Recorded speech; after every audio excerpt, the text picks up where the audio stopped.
looks like a kid.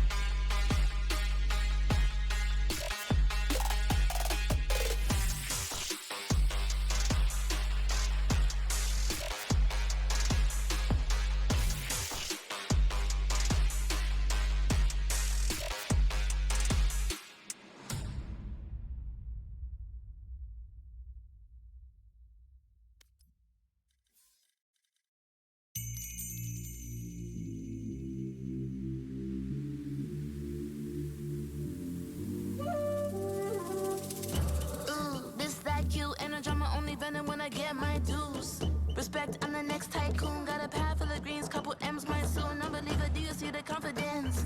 Got some people waiting for me on the fence. How the favor never see me on the fence. Best believe it when the winners coming. You can never stop me.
Welcome, everybody. Today is a day to behold. We have finally made it to our semi-finals after waiting so long, seeing so many different games and so many teams reach for the summit and not make it to the top. We have 4 teams left on the climb.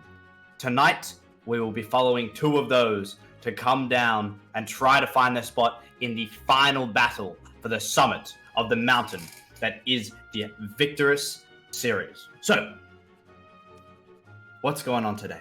Well, I'm glad you asked.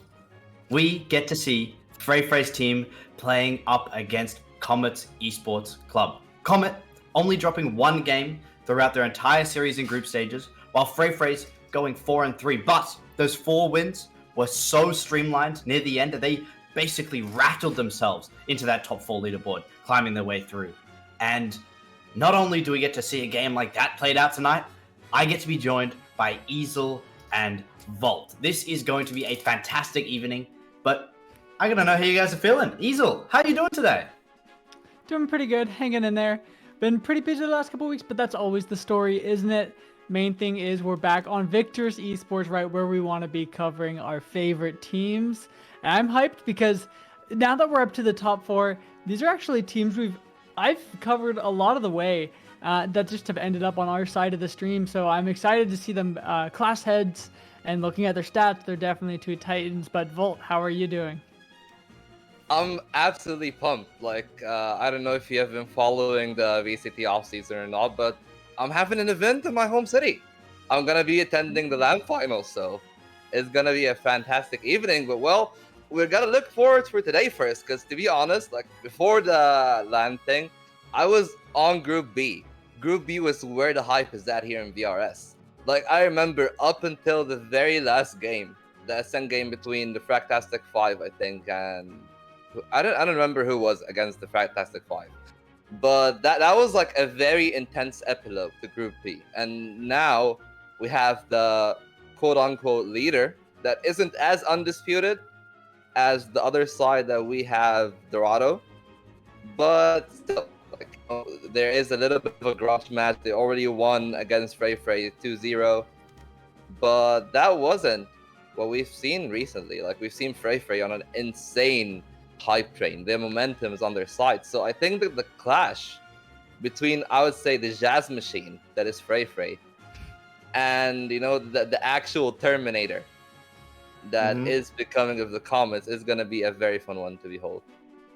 And you talking about lands and all your crazy stuff. Look, Australia's been having a huge problem with Riot. Unfortunately, we haven't been able to get an international team. We lost our international slot because things were so iffy and icky and all over the place. But Australia finally getting their very own Riot office opening up sometime next year. So maybe we'll be able to participate in the Valorant scene a little bit more.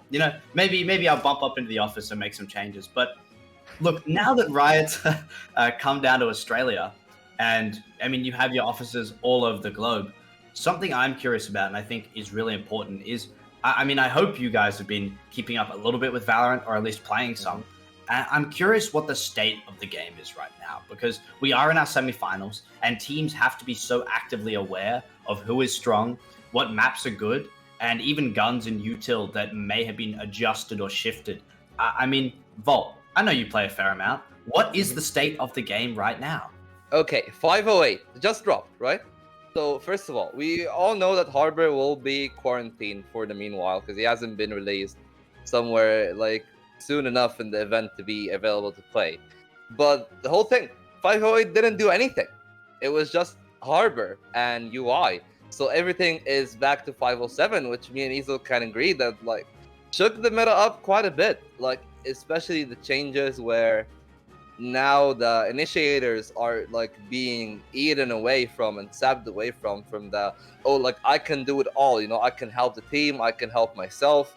You can see that the direction that Riot is trying to go for is actually making the initiators a little bit more of the supportive element, where you have the option to be very aggressive, but that also shouldn't be your primary strength. So Easel, how do you feel about that, especially with the nerfs to KO and Sky?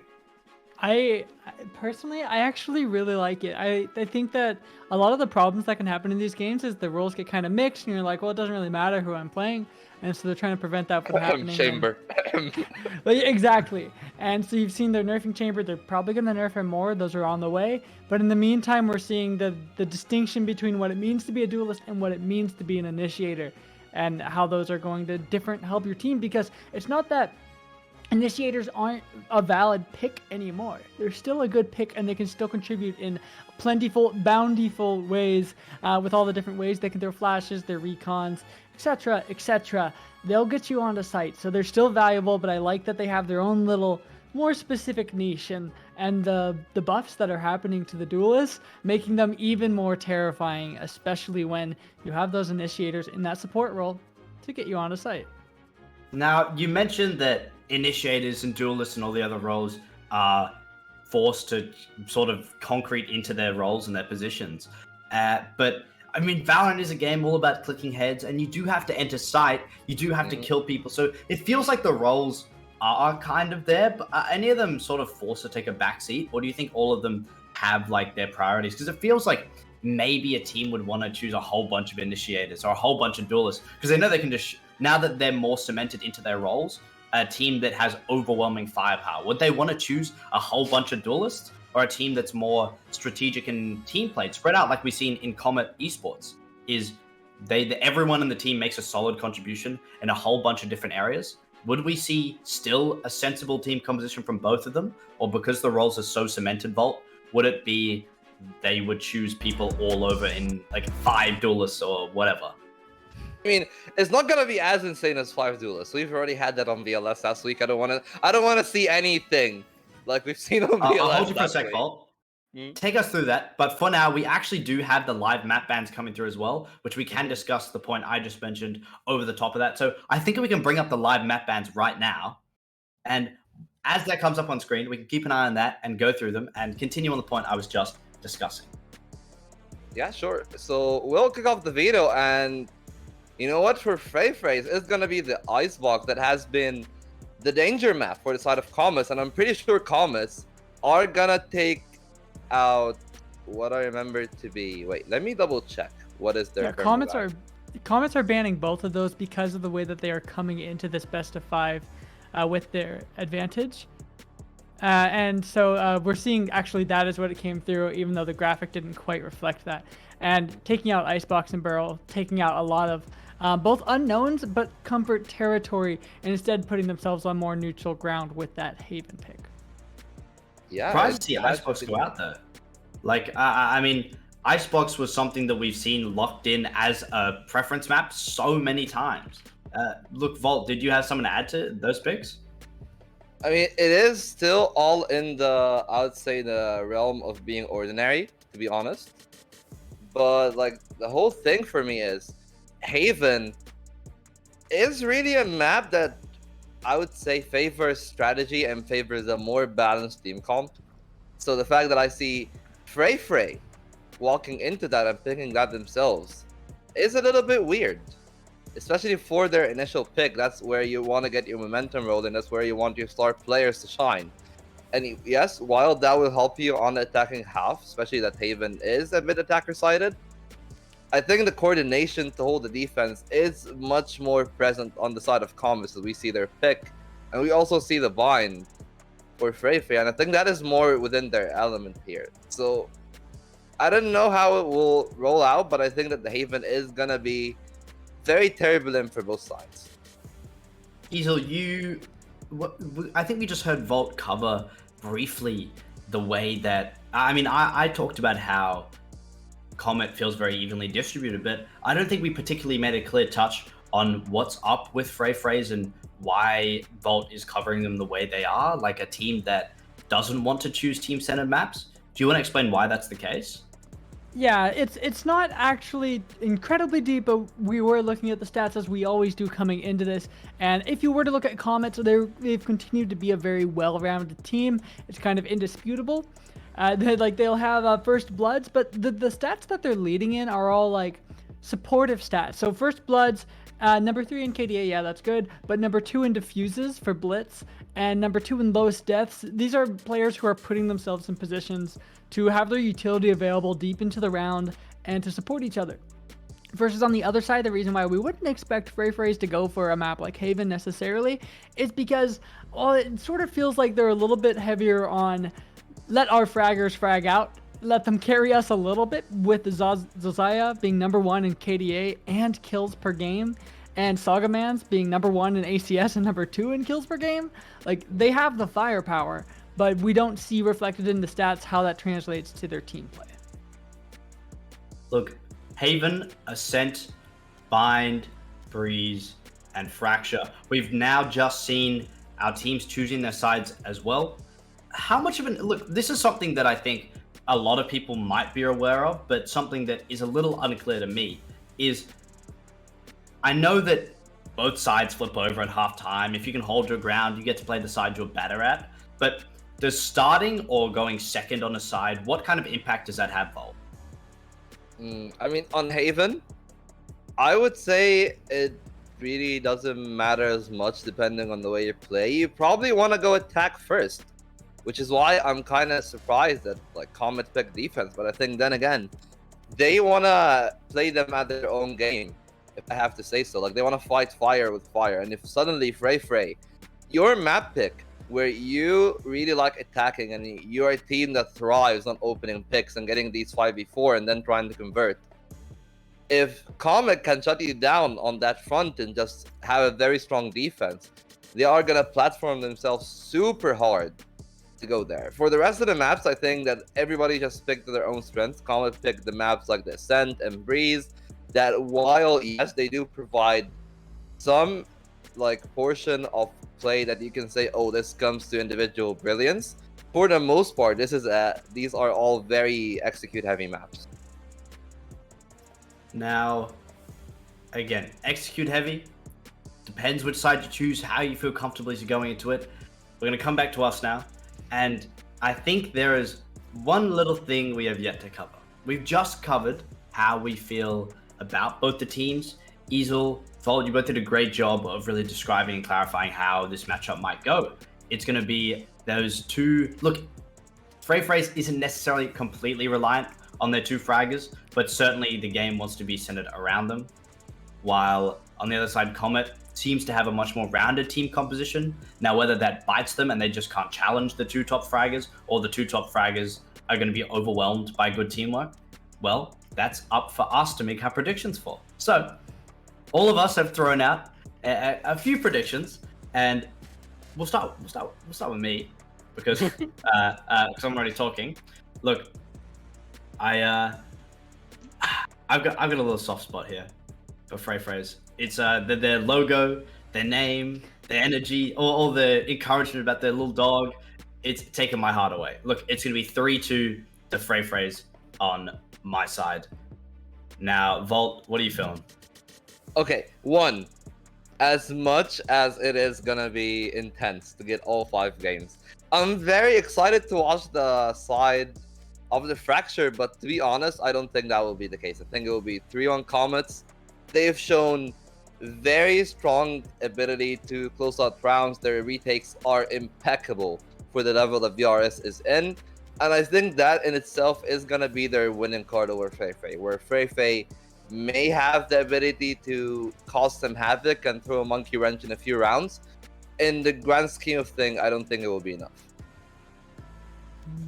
See, that's a valid point. Counter argument, Josiah and Saga Mans. Because of that, fair. I'm going to be going 3-0 to Frey.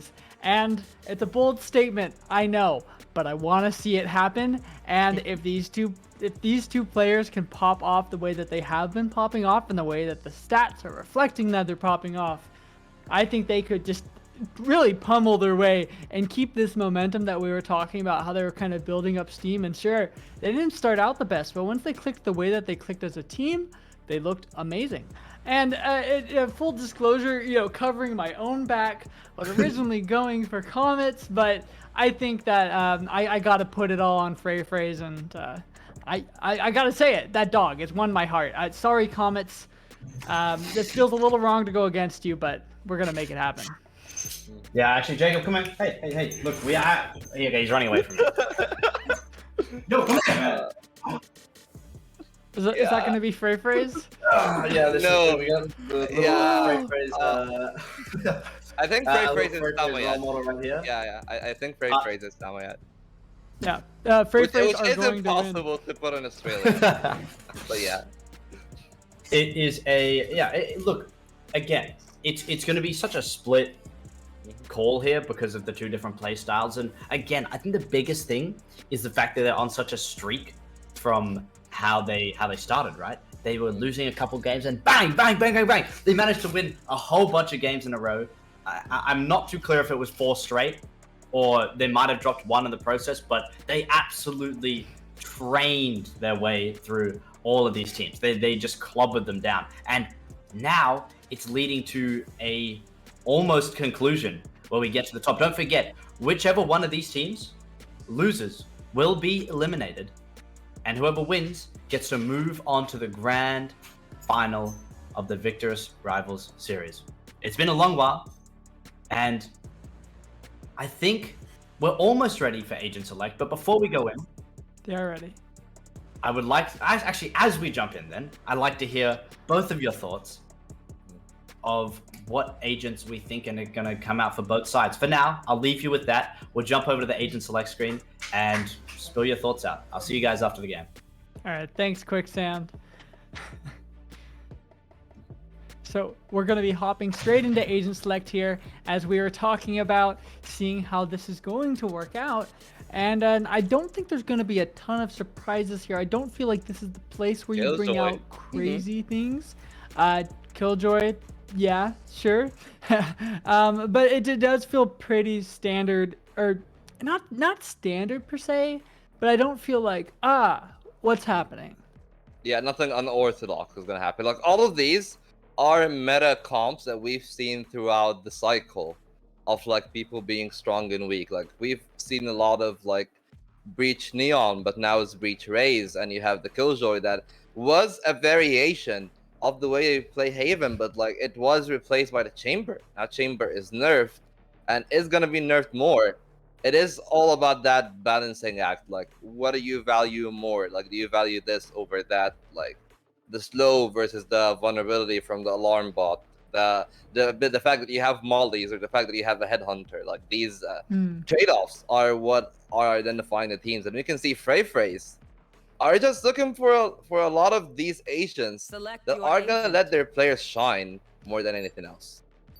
Yeah, absolutely. The thing I'm most surprised about is Zazaya. I mean, it's not that surprising, but they're going for that initiator role, but they're still kind of crazy on the Franks, so they're gonna get to have that crazy momentum, and not necessarily just fragging for themselves, but because they're playing an initiator, like we talked about, more of a support role. I love the new UI, but more of a support role. So getting kills for their team, not just for themselves going into those sites. Yeah, absolutely, I agree. But the entire thing here rests upon the utility value of the Astra. Like, that is how I can see the player is gonna happen, because suddenly the only util that you have, the only actual util outside of the single Silva Recon Dart, are gonna be the Breach and the Astra. On the other side, since you have two initiators, you have multiple threats and multiple levels of danger that you can try to play that push and pull, the bait and switch a little bit. So it will all come down to that, but I think that like one team is much more focused, which is the side of Frey. They want to exploit where they go. But Comet, once again, just staying to their identity, you can see a very balanced team comp. And spreading out across the map, balanced in their pressure. However, the pressure is going to be coming in straight up through mid as they're going for a pretty fast site execute. Everyone already there and getting caught in the util as well. The Comets are onto a good start already. Prey and Rayla, they're both thinking up to 2, and the B push hasn't stopped, but the smokes have dissipated. So now Spike the planted. situation can be dangerous. but looks like the rotations are a little bit late. The trades are there, and Prey will connect with the spray, and now it is down to them to just open it up, and suddenly it's all down to Chica, and the, I don't know, the execute just fell absolutely flat on its head. Almost no to no one, avail. nobody really hit their shots there, so Frey ended up falling a little bit flat. Only getting a single kill and a little bit of damage onto Breach. A good hold from the Breach on the side of Comet. So, I mean, I want to put some clarification down. Yes, okay, I know what it looks like. I did put 3-0 for Frey, but I don't have no faith in Comets. I understand, I recognize how good they are, and they showed us in that round the way that they were able to stop that push, even with so much pressure coming in, playing off their utility intelligently and swinging together. So let's see if they can continue that sort of style as we move forward. Yeah, we're already seeing here. The util play, the link-up play from Comets is there, but it's all gonna be basically a give-and-take game.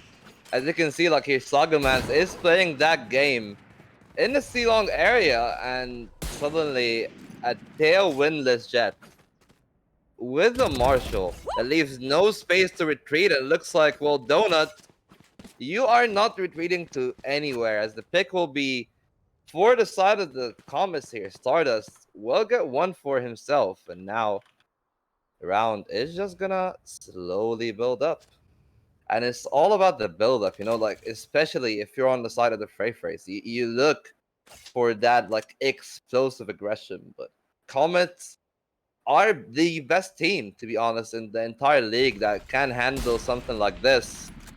And now it is all gonna speed up. You can see once again the link-up play here, the Haunt and the Boombot to try to stall. Stars from the Astra are coming in, and it looks like that it will not do that much as a clean mow down from the Comets. Is a 2-0, and well, Easel, I'm sorry, your chances are not looking so good so far. No, I understand. And they weren't able to get onto site, especially because they went so slowly. Like, on top of not having guns, they let themselves be read. Like, mark for mark. It felt all too predictable where they ended up wanting to hit. Instead, in this round, on the bonus round though, Comets looking to do something a little bit cheeky with a 3 to 4 man push in mid. Only going to contact that one chamber, but that chamber is going to be pressed to get out with their life. Yeah, well, the chamber is gonna play it very safely, and they're already taking care of that area, taking control. And now it's down to the members of Frey to realize, like, what extent of control have been given, has been taken, and where should we press. It looks like that their press is onto the A side, but that is where the Killjoy Util is. And the rotation is absolutely, like, intimate here, you can see. Like, yeah, everybody really... just running down. Yeah, they're looking for a rundown. They're looking to put the Spectres, to put their numbers advantage to use. But suddenly the situation can be very scary. Prey should be spotted out and will be in due time. The spray down, the flash, and this jump peek from the Zaya to wrap it up. And there you go. That is what you want to do if you are on the side of Frey. You want to find these advantages. You want to pester against this bonus round. And once you do so, suddenly you're in your element, but looks like Saga will be hit with the wall unless he has the wall first. He will back, and he will be good for one and the retreat. Look, he's asking for seconds. The seconds will be donuts, and he will find a third. And it's all down to Rayla. She's in a world of hurt. The spray down will not survive. As you know, Spectre, low penetration, low damage, low dink, and it will be traded by Cleanser here. Finally, a round conversion. Volt, take a breath. We gotta process this. Hand it off if you need, because there's so much action happening right in front of our eyes. This peek out from the smoke, Saga main showing why they're such a threat, such a hard carry, re-peeking, re-aggressing. Unbeknownst, no reason to do that, but they're feeling it already and starting to heat up. That's exactly what you want to see if you were to hypothetically be a fan of the Frey's team, bringing it now 1-2 on the scoreboard. I like how Comets were gambling their coins in that round, but I expect that's a very unorthodox round. They only did that because they had the gun disadvantage on the bonus, trying to do something a little cheeky. Got blown apart in the middle of it. As I'm talking, there's a fast exec happening onto C site. Saga in a familiar spot. Rayla not gonna let it happen again. Yeah, she's ready for it. Looks like Trey is as well. The kills are coming in, but the Trey's are ready. And now it's all gonna be down to the retake. And you know, I'll have my bets on the side of Comets here. It looks like the retake is super clean. You can see like they're waiting for each other. They're just setting themselves up, and suddenly Josiah and Donut are left wondering. At least the positions are good. Donut will also find the kill, but they need to find a little bit more. They're still in the man disadvantage, and Rayla will rail the Donut down. Now it's all down to Josiah in that corridor, and he will not be enough. 3-1, and you know the retake easel has been absolutely impeccable. It was a good retake. Still pretty close for it being a 4v2 retake. It wasn't that they were at an equal advantage going into that. Still only 2 seconds on the board in which they got the defuse out. Not calling any cards here yet, but I loved how they were so patient. Exactly what you were talking about. They didn't hit onto the site until they were super, like, extremely confident that they could hit onto that site. And now coming into this round, they have a full weaponry, and they're starting to build up that economy a little bit more than they were before. Yeah, you know, this will actually be the most interesting round for me. Both teams on a very damaged economy here. Just trying to find anything, trying to pester any advantage. You can see once again Sagaman's in that C area. The default spread, I would say, is pretty good, but you know, Comets have been very respectful. And that is going to be the adaptation that you need to see out of Frey. How would you treat the respect? Because Comet is a very respectful team. They're very disciplined. So how do you think that they can manage? Just with their explosive capability, this is what we have down in our notes for them. And I think that's kind of what they've been demonstrating. This little poking and prodding, but still sticking together because they like to explode off of one point all at once, all as one force. Regrouping, prodding the map, but haven't made any progress in the first minute and 10 seconds. Going to be forced to do, well, not forced in any way, but choosing to do a full exec onto C site. But there's 3 players there to greet them. Yeah, players there to greet them, players in positions that are going to be pretty hard to clear if you're not ready, but the reveal will be good for that much, and the Marshal in that situation is gonna be an absolute blessing here. Zaya is gonna link up for the second. The Killjoy is gonna be absolutely dangerous, but the breach is gonna clear it down before going down. And once again, all down to Rayla.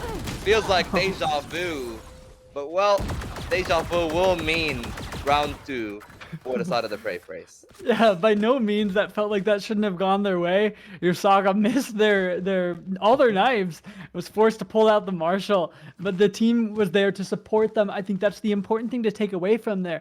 Even on a Saga whiff, there's still the support, so then you can get the Saga carry after the Saga whiff. And so they get another round on the board with a really fast C hit. That's exactly what we were saying. The explosive site execute. Maybe going for it again right off the bat. What a threat. Yeah, they know that their economy is going to be hurt here.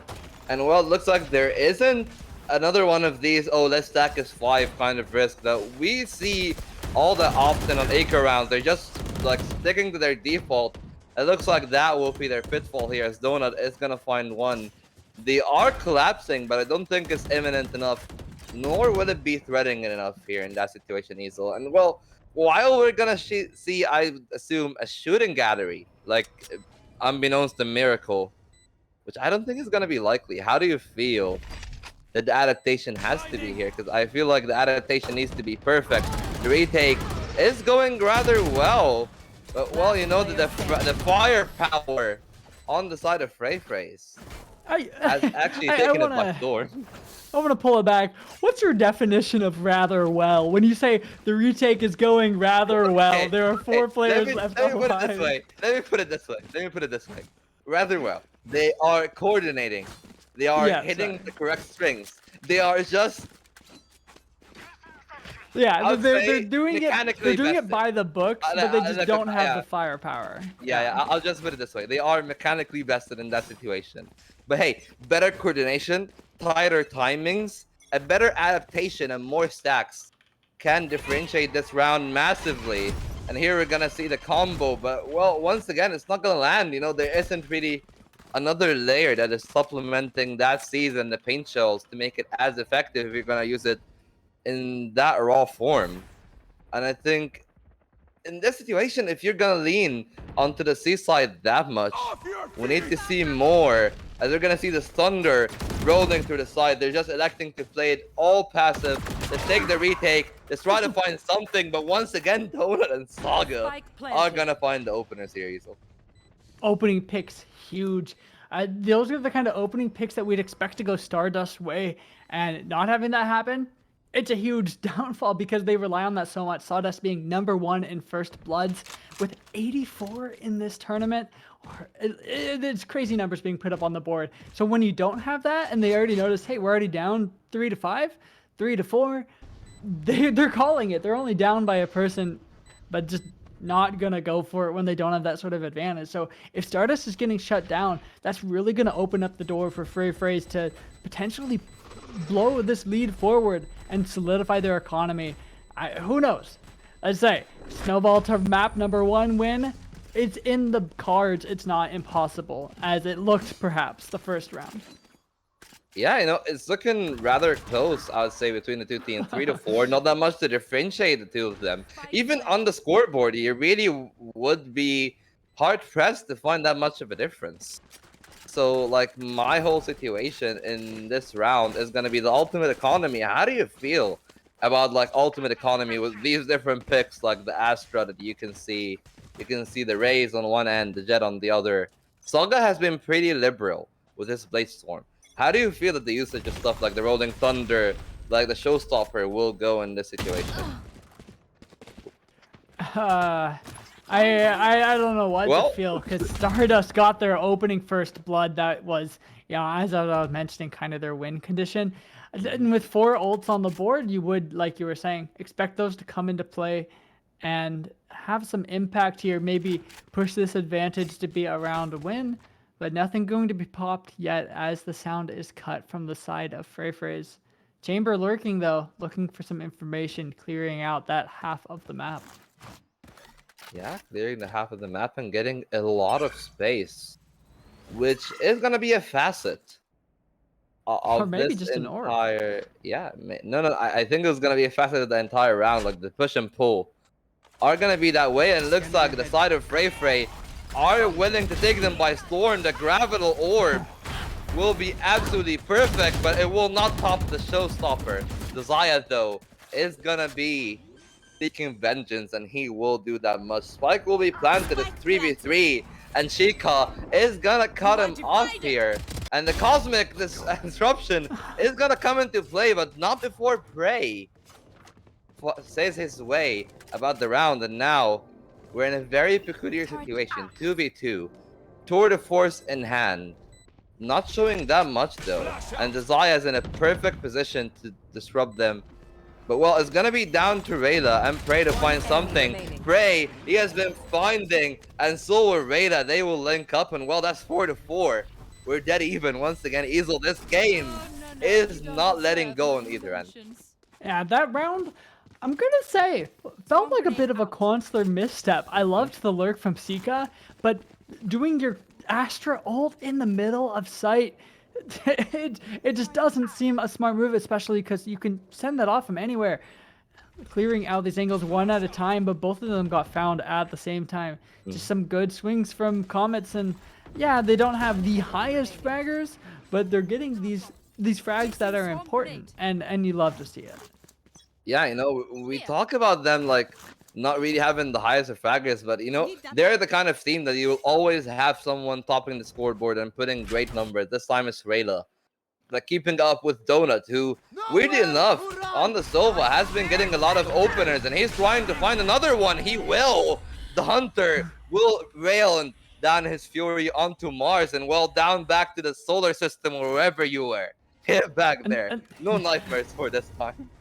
And look at that read, sending out that Fury, attracting all that attention. Meanwhile, they are shifting their weight back across map. Yet, so much space on A. She doesn't have spikes, so she can just poke and prod. Even if she gets caught out, no biggie. That ping, though, it is the recognition. The Comets realizing, hey, we don't know if they're right here. Wait. And Prey doesn't see. No, they know. They know. And I've read it like a book. Absolutely beautiful here from the side of Frey Frey. You know, that is the little bit of cheekiness that actually puts them a step above, and looks like Saga is onto that playbook here, onto that rhythm. And suddenly you're in a 2v5. Probably gonna have to elect to save in this situation. Not really like the best of economy for the side of the Comets. And if they can get an exit here, that would be nice. It's kind of surprising that they would consider going for this 2v5, considering they didn't go for the 3v4. Nice counter Aftershock to block them from pushing in. Love the quick thinking and the jump out. It just feels like they're trying to die here. Single kill for their economy. And these are the kind of kills that you kind of need to be going for, I suppose, when the game is this close and any round feels like it could go any way. Stardust, though, going to call a timeout for Comet because Frey Frey, they're coming out swinging. You can't deny it.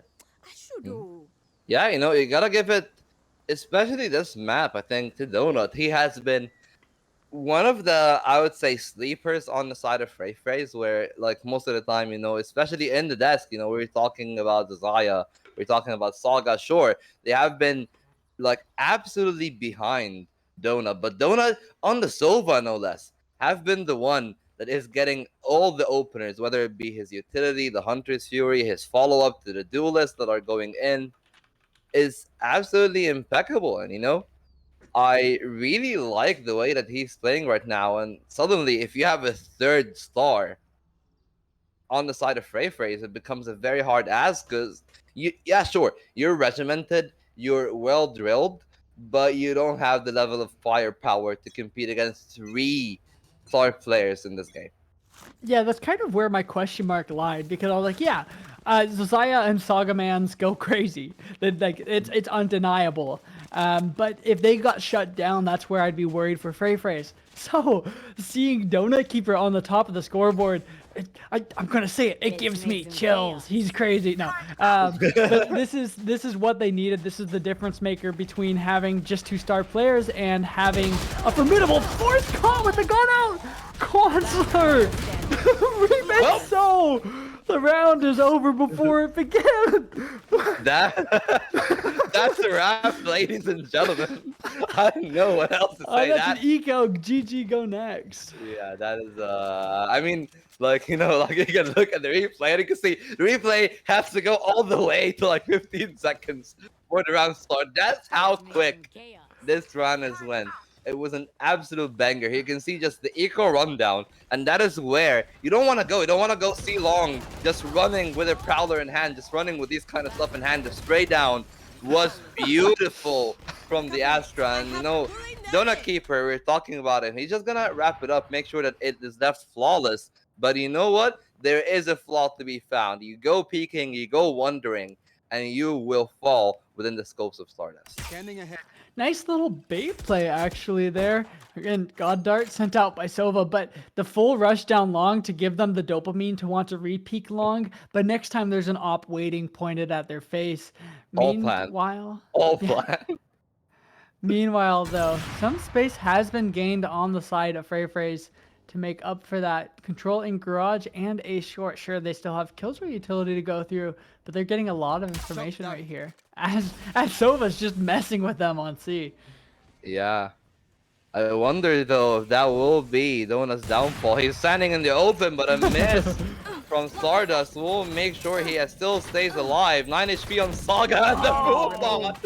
Out of anything, is gonna wrap it up. Rayla will get a second cleanser here, and suddenly it's all down to Donut Keeper. He has Yeah, been she played that the difference very maker. smart. Yeah, he has been the difference maker. It looks like he's gonna miss the Prowler. Footsteps heard, but Mars is ready, but will not be ready enough. And suddenly you're tasked against going into 4 people on the side. It feels like the opposite of what Comets has to walk into. Time in the red, 10 seconds left on the clock. He needs to find something. And, well, he will find a few bullets of Stardust into his head. And that will be the round number 5. They're trying to even it out. And, you know, it's a punch for punch. This is going to be the 10-round boxing match. The F1 race that goes all the way to the final lap and the final turn for the overtake if it goes in that way. Yeah, it might just end up going map for map. And yeah, I did say 3-0 Frey's team, but I could settle for the 3-2 Frey's team that Quicksand mentioned. That'll be all right. There. And they're going to go for a big C hit You for want their to play? final Let's round of play. this half.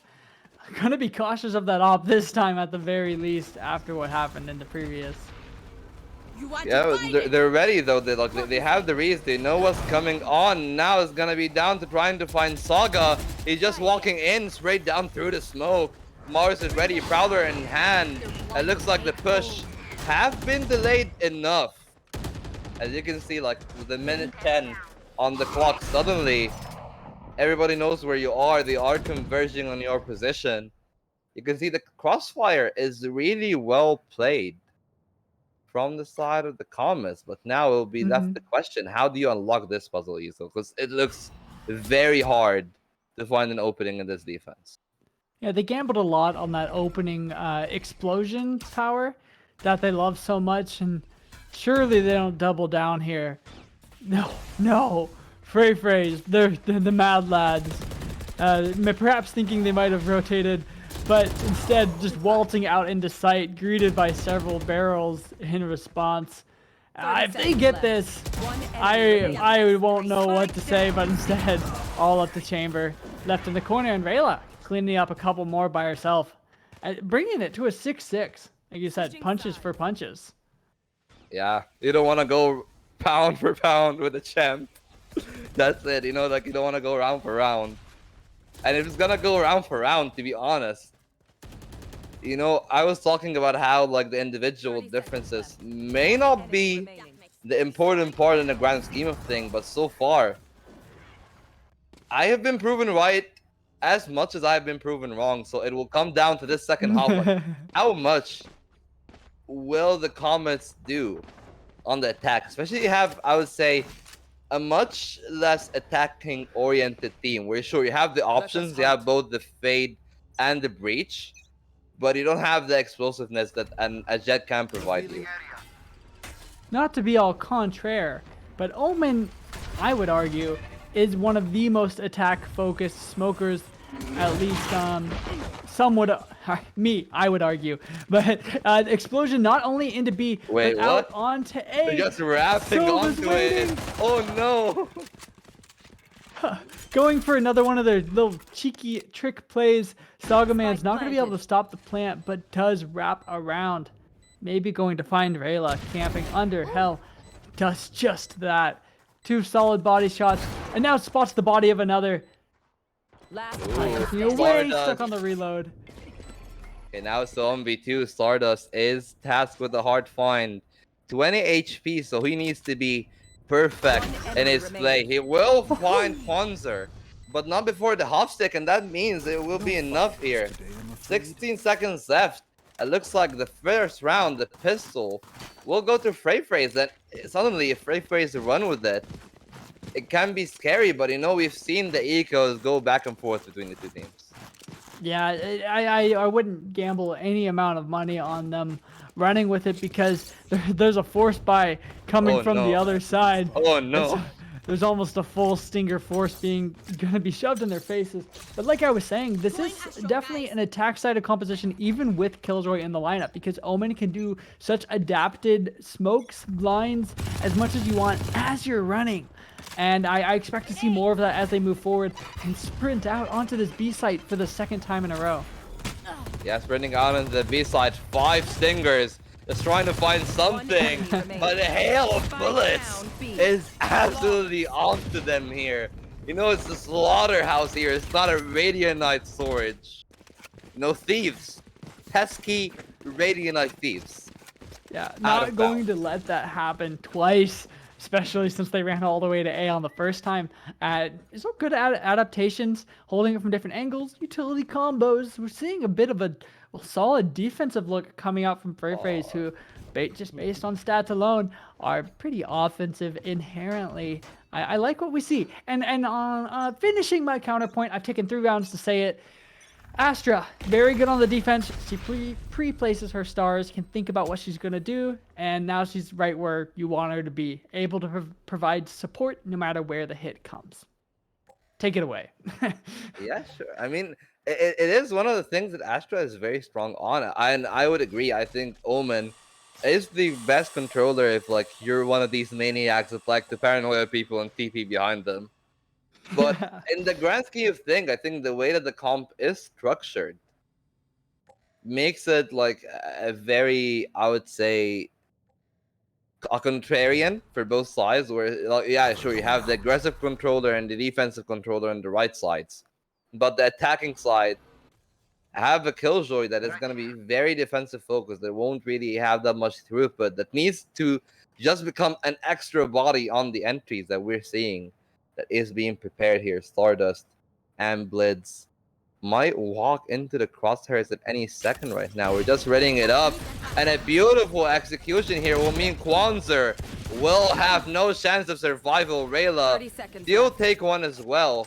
And suddenly the take is very clean, you know, like that is what we give Comet a lot of prep for. Like, you know, their prep is impeccable. We give them props for that. Hmm. Yeah, and having the Killjoy lineup, another pick from Prey, just picking them off, and that Killjoy lineup showing her usefulness on offense, even as long as you have that prep work, like you were talking about, not just going to be a flank watcher, not just another body, but instead clearing out a whole corner right into the aftershock, or the whole 9 yards. Literally nowhere left to go. Now in a 2v5. Kind of forced to save because there's a bit of a gun diff. Maybe take something out of their hands. Donut is done. Okay, looks like they are ready and aware. And a clothesline from Stardust will mean he will go down. And you know what? If I'm Rila, I'm taking it. That's a free assist. That's a free assist. Thank you. Yeah, yeah. I mean, and what do you do? It's the end of the round. Not much to save your gun for, and I like the diligence. That's what stands out to me the most there. However, diligence or not, there is a full buy coming out on the board. We are seeing some solid gun picks. In addition to, no, I was wondering if maybe they were trying to get an ult up, but it's a little bit too early in the half to have that ult online, especially since they haven't been fragging as much, but instead just doing their part. Yeah, I know, the good old normal operator will be the Q here. And I think that this one was intended for the back long area on that nano swarm, but it will not land in the selected position. But you know what? It doesn't matter. They still play around their long control, and suddenly a lot of space in the A area has been taken here. I like the support. You can see how Breach is ready to support Sova, not flashing for themselves. This is exactly what those nerfs were designed to do. The second Sova tells Breach that there's contact there, going to be able to swing on that if it comes through. So much patience here, though. Comet did the same thing on defense when they were waiting to do their hits there, letting the clock tick away. Yeah, you know, but the thing is, this time, on the attack here, Comets, we don't see any flank watcher, any lurker on their side. At least they're gonna have the heads-up info on where the Sova is stuck in position and will fall down to Rayla, and suddenly the attack is raining in, taking the side. It's a 4v5. Spike planted. And while they've cleared it well, there has been a fair bit of utility expended, and now it's time for the retake. They just read it so well. Look at that Ray is playing anti-flash right there.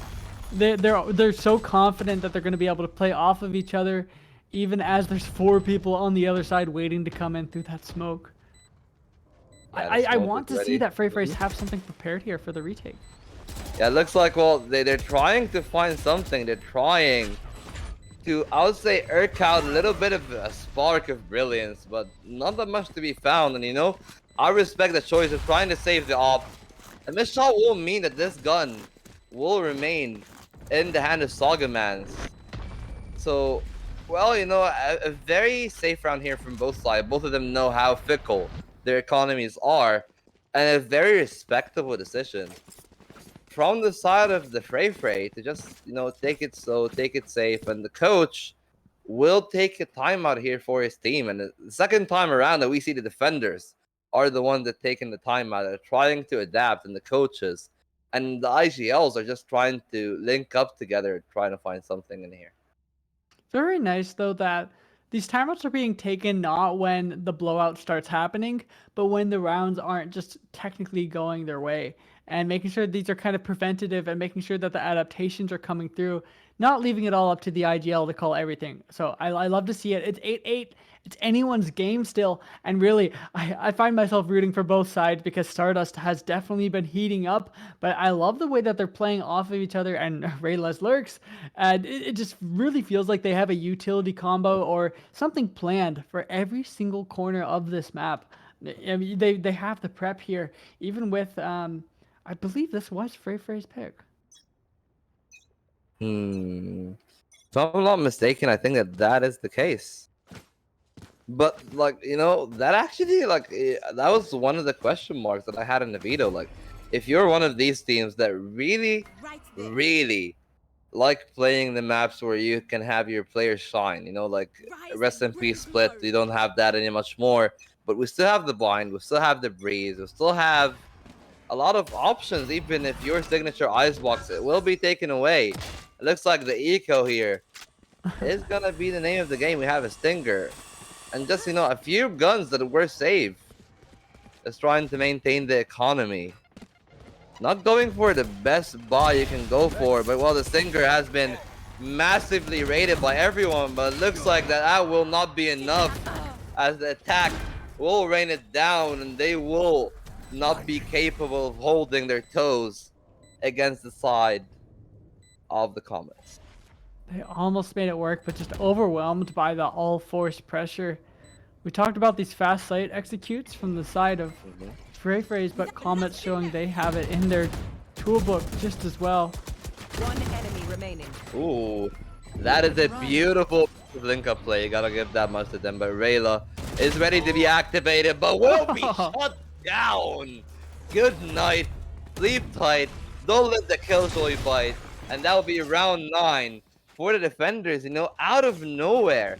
Just that little extra util that we were talking about, that little extra like layer of disruption was all it took to turn the round on its head here. Yeah, and showing why she's so good. Just in general, people. I saw somebody saying ranked the other day that Astra's like anyone who plays Astra after she got nerfed is just insane or like hates playing the game or like hates themselves. And it's like no, she's still super valuable even on the fly. Sure, she does need to go into astral form, but she can help out anytime, anywhere. Just place the star where they're probably standing. Doesn't even need line of sight, and really love that for her. You know what I love? I love to see Shahir just taking his position, taking his sweet, sweet time. But the fact that there is no, I would say, crossfire from the other end can be alarming. They know where he is, and there is no rendezvous as of yet. It will be laid down at the last second. That was very close. Hunter's Fury is there. Mars and Chica will link up, and the spray down will be good enough to get the third, and Zaya will just wrap it up. And once again, a massacre in the corridors, like your good old $5 horror movie. Yeah, just applying a lot of pressure so they don't know what to do. I thought it was a little bit interesting the way the Sova ult was a couple feet over their head, but I suppose it doesn't matter if you have enough stuff happening. If you have enough stuff happening that it just confuses them, scares them, pushes them forward. Yeah, they're playing mind games here in case Jet updrafts. Really one step ahead. It's 5D chess if you think about it. And that just cripples their economy because they were forced down C long and now just playing around in B mid, but Saga's already there and gets the first blood yet again. Wow. Yeah, well, looks like the side of Frey are here to play, and now suddenly your entry, your sole entry point, has been shut down and taken away from you this early in the round. Still a minute and 15 on the clock, trying to find something. Just trying to etch out any entry point, but well, like, you know, I gotta give it to Frey. I thought that they would like try to play a lot of these baits and switches, but they've just been almost as respectful as the side of the Comets on their defense. Yeah, I wouldn't say there's a big gap between either of these teams, regardless of where their standings actually are. We got the bans and Sika just taking down Prey, not letting that jiggle peek come through. Instead, holding that down, unable to get the follow-up, but that rescope is so quick. Yeah, it doesn't Well, get out. A little bit too greedy there. Yeah, you know, that is where I would say, you know, speed of light is faster than anything that 30 mankind seconds can left. do, and Blitz and Zaya will trade out each other. Mars just One trying to enemy find remaining. something here, trying to find a round, now stuck in a 1v2. And while the C's will not connect, the flank from the link area is there. Gun stern, barrel spotted, and Kwanzaa eliminates Mars. Quansler waiting patiently, and it just she just walked into her barrel, and it's kind of I saw a meme. Not to go off on another one of my tangents, but I saw a meme the other day. The other day being this afternoon about or Valorant players playing Overwatch. It's like, oh, you can't just wait for the enemy to walk into your crosshair there. But newsflash, we're in Valorant. You can do that as long as you're diligent and have the patience. It worked out, and that's all that really matters. Look at the scoreboard, Rayla. Destroying top frag 18 and 11. It's something is up. Like, not that a Killjoy can't top frag, but something is up when your Killjoy is top fragging. Something isn't clicking because that's not how she's intended to be played necessarily. I mean, here's what I would say. I would say Rayla has had an absolute lights out performance on the first half, but suddenly you're on an attacking Killjoy. So I'll be honest, there isn't really that much you can do. A lot of the Killjoy stuff outside of these lineups that we try to see are all gonna be reactionary. So there isn't really that initiative from the side of the Comets outside of, I would say, like Mars and Bliss trying to play alongside Stardust or Prey. But so far it's been very passive. 45 left on the clock, and a lot of map control conceded to the defenders. You can see like holding all the way down the lobby, holding all the way down to the C-long area, and also not letting them have a foot into that garage. Their foothold has been Comment. absolutely 30 strangled. seconds Yeah, left. 30 seconds left, and they need to peek into something. Opshot missed here. It looks like that they will try to peek into the B side. The nade will not be good. Spike Dona down will A. take one down. Seekout will get the one onto Mars. Rendezvous is not where you want to go. That is not 10 Viper seconds waiting left. for you on the other end. And that is neither her poison. That is going to be raised. Ult is there. Rolling Thunder to try to stop the plant, and it will be stopped in time. Defenders win to time and match point to the side of the freighter. So I got a little bit too greedy there. I love the way that the Rolling Thunder was held on for so long, even with so much pressure. So that way they're able to just not even have to peek to win the round. I really love to see it. Everyone turning up, showing up, doing their part. Donut Keeper still leading on the scoreboard, but actually look at this. It's not, there's no runaway fraggers. There's no hard carries from Frey. They all are within 4 kills of each other. Like they're perfectly balanced right now. This is like the kind of equilibrium that you dream of. Yeah, I know this is equilibrium. If this is the movie, we need to see someone from the side of the Comets absolutely show up and get something done. But well, if Chica is gonna get one like that on your initiator, suddenly you have no way of controlling area, controlling space.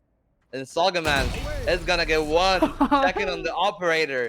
A perfect rendezvous, just spot on, pixel perfect, and suddenly Breach needs to walk in, but it will not be a blitz. It will be a slowpoke walking in, and it's all down to a single prayer within the land of the heretics here. It doesn't matter. Opshot will miss. Astra Star will make sure you get out of there, and that shall be match 1. Or map 1 rather than match 1. I've never seen a game not immediately end at round 13, but that is the end, ladies and gentlemen. We did wrap map. Wait, sorry? Yeah. Yeah, we did wrap map number 1, and sorry, a little bit of confusion here, but it is us. We have done it. Frey, quicksand, they did it. They got map number 1. Bro, I'm telling you, bro. Look, I'm not. Look, I think both teams have a lot going for them. I'm rooting for both teams. Though it would be nice to see my prediction be right. it's like I thought what was really interesting is we heard Killjoy being the top frag vault. I mean, we just talked about how roles were all split up, and despite that, Killjoy is supposed to be a controller, correct? Is Sentinel. a sentinel, bro? Damn, my bad. No, I okay. gotta play Yeah, a sentinel. you can- I thought that was the you can Valorant smell- team, bro. Yeah, still, you can smell which one has been playing Overwatch on the weekend. Yeah. I've been playing too much Overwatch. It's not my fault. But we did see a really strong performance here from the side of Frey Freys, especially in that second half. They really started revving up their engines and taking a huge lead, leaving Poor Comets at that 8 rounds taken and just steaming ahead of them. I mean, Easel, what happened in that second half? Were they just better at defending? Did they find their mojo? When did things start to switch up that the game that was going like 6-6, 8-8, start going completely out of control? We talked a little bit before this game about Fairphrase really being a momentum team. They love to try and ride on that once they have it, and that's exactly what they did there. And they did it very well. Just really taking advantage of a slight gun diff to make it a bigger gun diff to make it they're running away with the game. And I want to say I had faith in them the whole time. No, I mean it looked like it could be anyone's game, and that's what's so exciting. And I'm gonna say I think it did kind of come down to the agent composition. Frey's they worked so well on defense, and even though Comets had a lot of things prepared, they just weren't able to make it happen. It felt like they were stuck trying to do things instead of adapting as much on the fly as you would like to see. I mean, I just have one more intervention before we probably are gonna take a break. I think momentum is supposed to be verbatim for the chamber on the op, right? That should be it. Because I think that this was the defense. This was the linchpin of the defense. It's like the chamber. Nobody's dealing with the op. Nobody knows how to push him off the angles that he's been holding. And that is a very scary omen for a team that's supposed to be regimented and well drilled, is when you have something as simple as an operator that you're trying to push off an angle, which is going to be a very common occurrence almost in every defense. If you can't pull that off, I think it's going to be scary for Comets, but you know what? All within the script. I said 3-1. I believe in the Canadian sweep. But now that we got the full reverse sweep coming our way, I mean, yeah, show it to me if it's going to happen. Look, I'm excited to see it too, but maybe the 3-2, as per my prediction, the only person went for a 5-game banger. Perhaps we'll see it come out. Either way, as of now, everyone's predictions are still on the board. The next game is going to be the one to shake it up and kick somebody off the list. As of now, we will have to jump to a quick break to give our amazing casters a moment to grab some water, get their breath back, and bring you some more of the magic. We'll be back in just a moment.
Spike planted.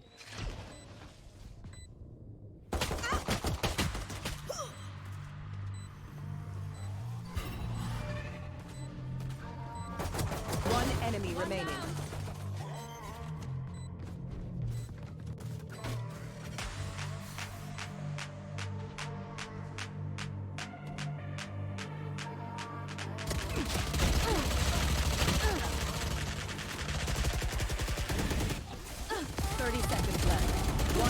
Remaining.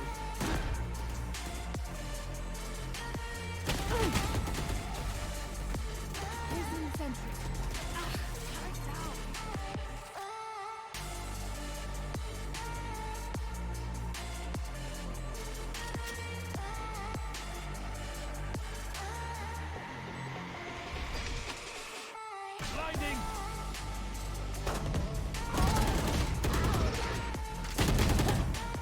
Last player standing.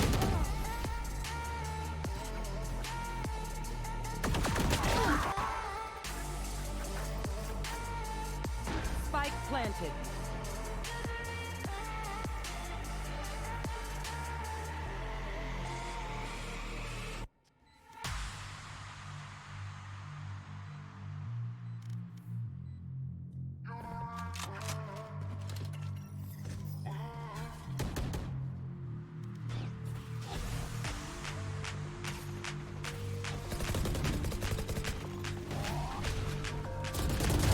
Goodbye. 30 seconds left. One enemy remaining. Spike down. C.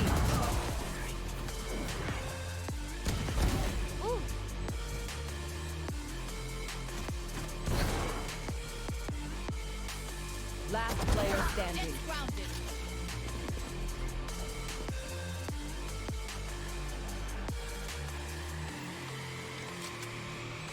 One enemy remaining.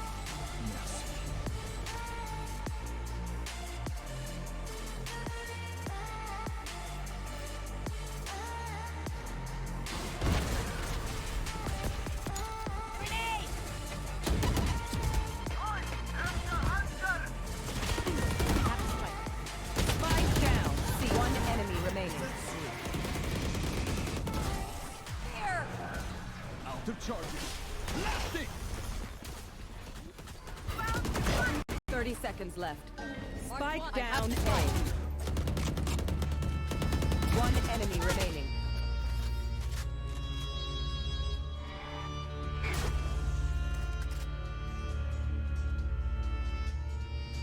I face one.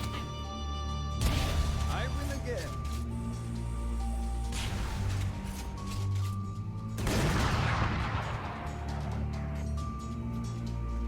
Away.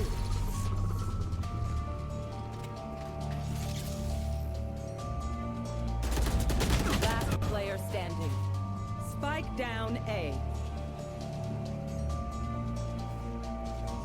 Trap destroyed. Spike planted.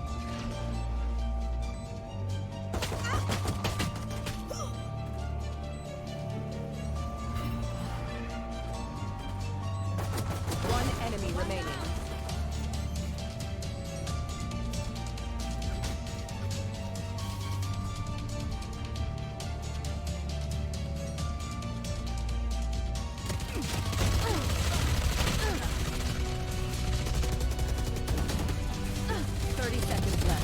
One enemy remaining.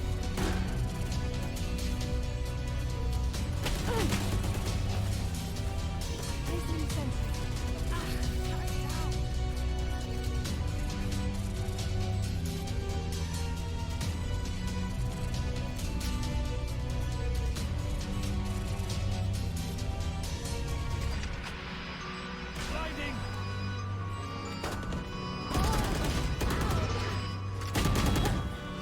Last player standing.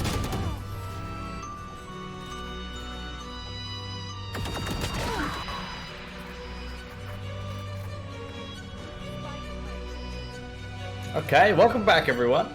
Wonderful little magical break over. I hope you all had the opportunity to get up, go for a little stroll about the house, around the park, around the bathroom, wherever you are right now. So sit back, relax. We have game number 2 on the line right now. If you missed it, Frey came in and took the first game 13-8. Was it correct? Yeah. And a sweeping victory. The rounds that they took were all in that last segment, and the game was so close up until near the very end, where they just found their lead to take, and Frey's walking away again with that first game of the day. On the board with our predictions, I went for 3-2 in Frey's direction. Easel went 3-0 in Frey's direction, and Volt, the only contrarian on the board, 3-1 in the favor of the opposing team. Now, everyone's predictions still on the board, so this game is going to be the one to shake it up. Comments or Frey's? Now looking towards the next game, do we think that anything will change? I mean, what was the most outstanding thing that we saw from Frey's, and what do you think that we need to see be worked on by Comets to come back into the game, Vault? I mean, okay, since it's all going through my script, I'm just gonna put it this way.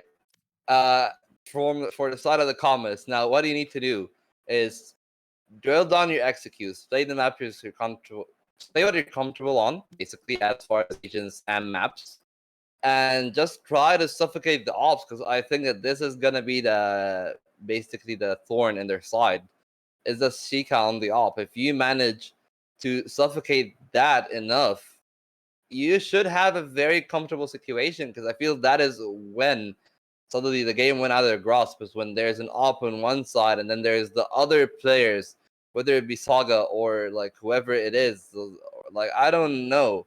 It just felt like the op was almost as imposing as the star players, and then suddenly you can see too much ground at once and you don't know what to do. And if that's the case, if you have to fight between the Zaya, Sagamans, and Chica on the op, as we've said, like if you have 3-star players, no matter how good you are and how regimented you are, you need to have that level of firepower to bring into the game. And we haven't seen that level of firepower from the Comets yet. Yeah, I agree. And just to sort of answering that first point and responding to what you were saying, I think that is what Frey's did well. They didn't just have Zaya and Sagamans carrying them. They had Donut Keeper being up in the lead for a lot of that game. And then towards the end, Sika heating up. So that's, 4 different players that are people to be reckoned with coming into that, which is way more than we thought they had going for them. So yeah, sure, I memed a little bit on my selection of who was going to win, but they also are showing way more than I expected, and really showing up where they need to. So if they can continue doing that and having a different top fragger for each part of the game, so they stay balanced and staying strong through this best of 5, that's when they could maybe come away with another map. Well, it looks like we don't have any more time to waste. We do have everything you just heard, suppressing those ops, playing to your maps, staying confident. Both teams need to keep that in mind. But now we get to see how they are going to play out our next map as we jump into Agent Select. Take it away, guys. Okay, here we go. Map 2. Do we march on and ascend to maybe either reach the Comets or bring it down to the good old Samoyed and the Frey's? So Did you say bring it down to Frey's? I mean, come on, it's a not biased casting here. No, okay. Do you jump to the dog up or do you kneel down to it and play with it? Wow, It's just kneel physics. down to them. Oh my It's god. just physics. Just No, digging where are the you hole going deeper. with it, Easel? No. Frey's with the similar agent select that we saw Yeah. previously, keeping Quansler on that Astra, I believe. Honestly, is this the exact same agent composition they showed us on Haven? Yeah, I think that this is I good. think it might be. Yeah, it is. It is. And it is. on the other side, we do have Blitz on that KO, which I don't remember seeing, so that's kind of a new thing. That was the But- Sova last time around. Yeah, it was a Sova, but KO is going to allow them to have a little bit more aggression with the flashes. Not going to have as much, they're going to trade a little bit of intel, right? Not going to have that owl drone, but those flashes are super powerful. And yeah, they got nerfed, and like we were talking about at the beginning, they got nerfed to be a little bit more team focused, so you can't flash for yourself as well. but you can still bounce the flash off the wall, throw it backwards, and you can swing Do a in backflip. interesting ways. Hey. Yeah, you can flash for yourself still, even if it's not meant to go that way. And I'm sure we'll see KO doing those barrel rolls out on the map. And once again, that Killjoy select coming through. This is the map that I think it makes the most sense. It wasn't a bad pick on Haven, but this is where we'll see her shine. Definitely, absolutely. Like, whether it be the ultimates themselves or just the alternating setups of the way that the Killjoy likes to play here. You can lock down sights on her lonesome, and then suddenly you have to expend some util that maybe you wouldn't want to expend. Like, you have to use a shock dart to try to clear where the nano swarms usually are, or the alarm bot. And yeah, sure, you can say, oh, it's a worthwhile trade because you're taking the Sentinel's powers away. If you know, if your like playbook is wide enough on the Killjoy, you know, good old safe White Joy, then it will be a very dangerous proposition here. But it looks like the danger will come to the side of Saga here, just having to retreat early. And once again, it is all about who has to concede more. And you know, the give and take is in play. One team gets A main, the other team gets B main. But well, it's scary because the B main is the danger part here. You can see the chamber. Chica can peek into something. Prowler in hand forces the rendezvous on the minimap. And well, that should be like a very good indication. Now you know where the spike is. You want to get a pick, and Stardust will get a bullet. Here. And that should be it. 50 seconds here, Izone. Looks like nothing Burned has a lot of proceeded. time, yeah. And it's thanks to that patience. If Frey's team hadn't been so patient, you know, keeping Sika anchoring on B, not rotating based off that early contact, very easily this round could have been blown out of the water with a quick 3-man hit onto B. Instead, yeah, just 2 HP. Round has been delayed, forced to do a quick hit through 30 mid seconds with left. only 30 seconds left to go. But there's utility to slow them down yet, as there's been very little contact to this point. Okay, shots are landing though. And this can swing in the favor of the attack. It can be very detrimental, but Desire is ready to provide here. Wallbang as well. I mean, Sika will get one 10 on his seconds own. 10 seconds left One on the enemy announcer. 5 seconds left and one man in a jumping classic. Free by the way. And you know, there ain't left no prey. And that man better pray because it's round 1. And a very strong start for the Frey phrase. Yeah, pistol rounds really don't spell the whole picture, but that was a good pistol round, and they played it confidently and swung off of each other, forced Comets into uncomfortable situations, and this round looks like it might be a bit of a wash too, with no buys coming through on the side of Comet. So it's not really going to tell us much about how these teams are going to play, other than, well, we'll just have to wait and see to get the whole story. Here. As the round comes through, Sika, a little bit aggression already, once again. Yeah, there's a bit of aggression. The tailwind has been stolen early. The crossfire is there. They have an inkling of what could be the cause of that, like, turret. And it looks like that they are ready for it, but no good penetration on the guns. But the good spray down will be traded by the classic here. Rayla providing value. Nano Swarm just saying no. And well, that is their map control that you were trying to take. Absolutely taken away from you. But the rendezvous will mean at least you'll have the ability to retrieve the spike. But not before Saga is like, ah, nope, get back. Saga, always a threat, and wrapping around, but Ooh, it's wait, Stardust. the classics are actually doing work. Yeah, Stardust catches them off guard, bringing this to a 3v3 with very little guns on the board, but the fast rotate is being read by Frey's. They're going to get there to provide at least a little bit of challenge on site, if not blocking 30 them seconds from left. getting this spike to go down, because Spike's not down, and Saga's there for the peak. Ooh, that's a spike no! down. He's ready for the second, but looks like it will be bested by Stardust. The classic is just jumping in, trying to find anything on a menace. Spike On a planted. second here, Stardust. At 2v2, HP bars are not that Last favorable for player the standing. attack. It looks like the weaponry isn't either. Chica will get one. Looking for the second here. Will not be good for it, but Quanzer will seal. what has been a very frisky bonus here. The anti-eco not going as planned, but salvage at the end of the day. Down A.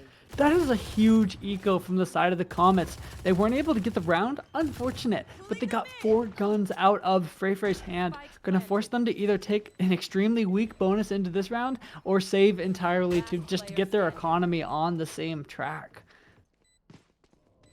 Yeah, it will be very scary here. As you can see, the nice shot from the Classic, but it will not be enough, you know. Like, end of the day, 5 Classics doing that much damage is immense. Bonne chance, mes amis. The Spike Plant will guarantee a lot of utility and full armors in everyone. Meanwhile, these skills will guarantee Headhunter and a few Sheriffs, but Headhunter is ready, but Blitz is better here. Sagamans will provide value, not ready for the doubles. Hold. It looks like seconds will be asked here from the attack. We're seeing Stardust just creeping up, but Zaya is ready to aid his mate. The flash is good, but it gets donut as well. And well, that's it. The opener on the attack is there. Stardust trying to find the door, but he will find the sheriff of the Zaya. The cowboy is in town. One Brought enemy down remaining. low, and Blades will open up the site. And something that's Squanzer. All in his own Spectre in hand Spike here. planted. What went wrong is the question. They just didn't quite have the guns to do what they wanted to do. It was a good hero rifle on Saga. We've seen how much they can do when given the opportunity, but didn't have the opportunities to really take advantage of that as much as they'd like to. Now Quansler just sneaking on the site, gonna come and counter with Omen. Head spotted, but can't line up the barrel and doesn't really have the gun to get those headshots that they need at that angle. Yeah, sneaky though. All 3 players are absolutely hunting for him. That could let him at least have a little bit of a go, maybe trying to find something here. The smoke is to try to dissuade them. He will get a gun, maybe get a pick with it. That much he will. And you know what? That's good enough. You get 4 players down, return the favor of the anti-eco. And you know, I'll say that this was a very good bonus. It was a bonus round.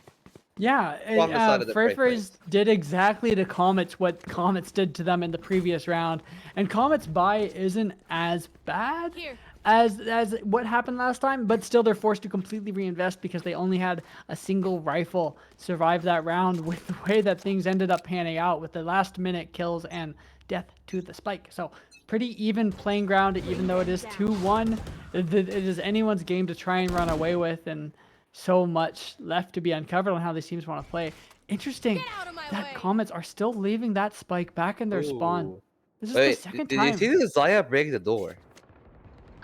Looks like that they are ready for something, but Rayla picking up on that strong start in the first map here, trying to find something, will be good for Sagamans. And suddenly that's like the I would say the aggro side down of the defense, and now you're tasked with a defense that have little to no fangs in that situation. Yeah, absolutely. But Chamber is still anchoring there. Still has their TPs to get out should this get hairy. I wouldn't say they don't have anything to work with here, but 5 people stacking up to hit against Sika. They're going to need to go absolutely huge in this moment, or at least get one and get out with their lives. Yeah, get out of their lives, trying to find anything here. No one will walk away, but well, you will receive a few bullets walking in. The position is absolutely perfect. The decimation was ready, but Chica will only get 1. And now they're left wondering what happened. Where was that man? That man was behind us all along. But well, behind us no more here, as Mars will take him down. A 3v2, and it looks like the defense is trying to take them by storm, but not fast enough, not quick enough, and not accurate enough, as Rayla will make sure to return the favor here. Good round from the side of the Comets here. And I'd argue for how long Sika waited, kind of a whiff there. Yeah. Like, that's where they needed to go crazy or get one and get out, but they weren't able to do either that. Only getting one there, leaving them honestly in a man disadvantage. If only he either reloaded early or just took his sweet time and like walked behind them all the way. All the way down when they got in the line. Yeah, all the way we can alley. talk in hindsight. Yeah. We can talk in hindsight as much as we want, but it was a good attempt.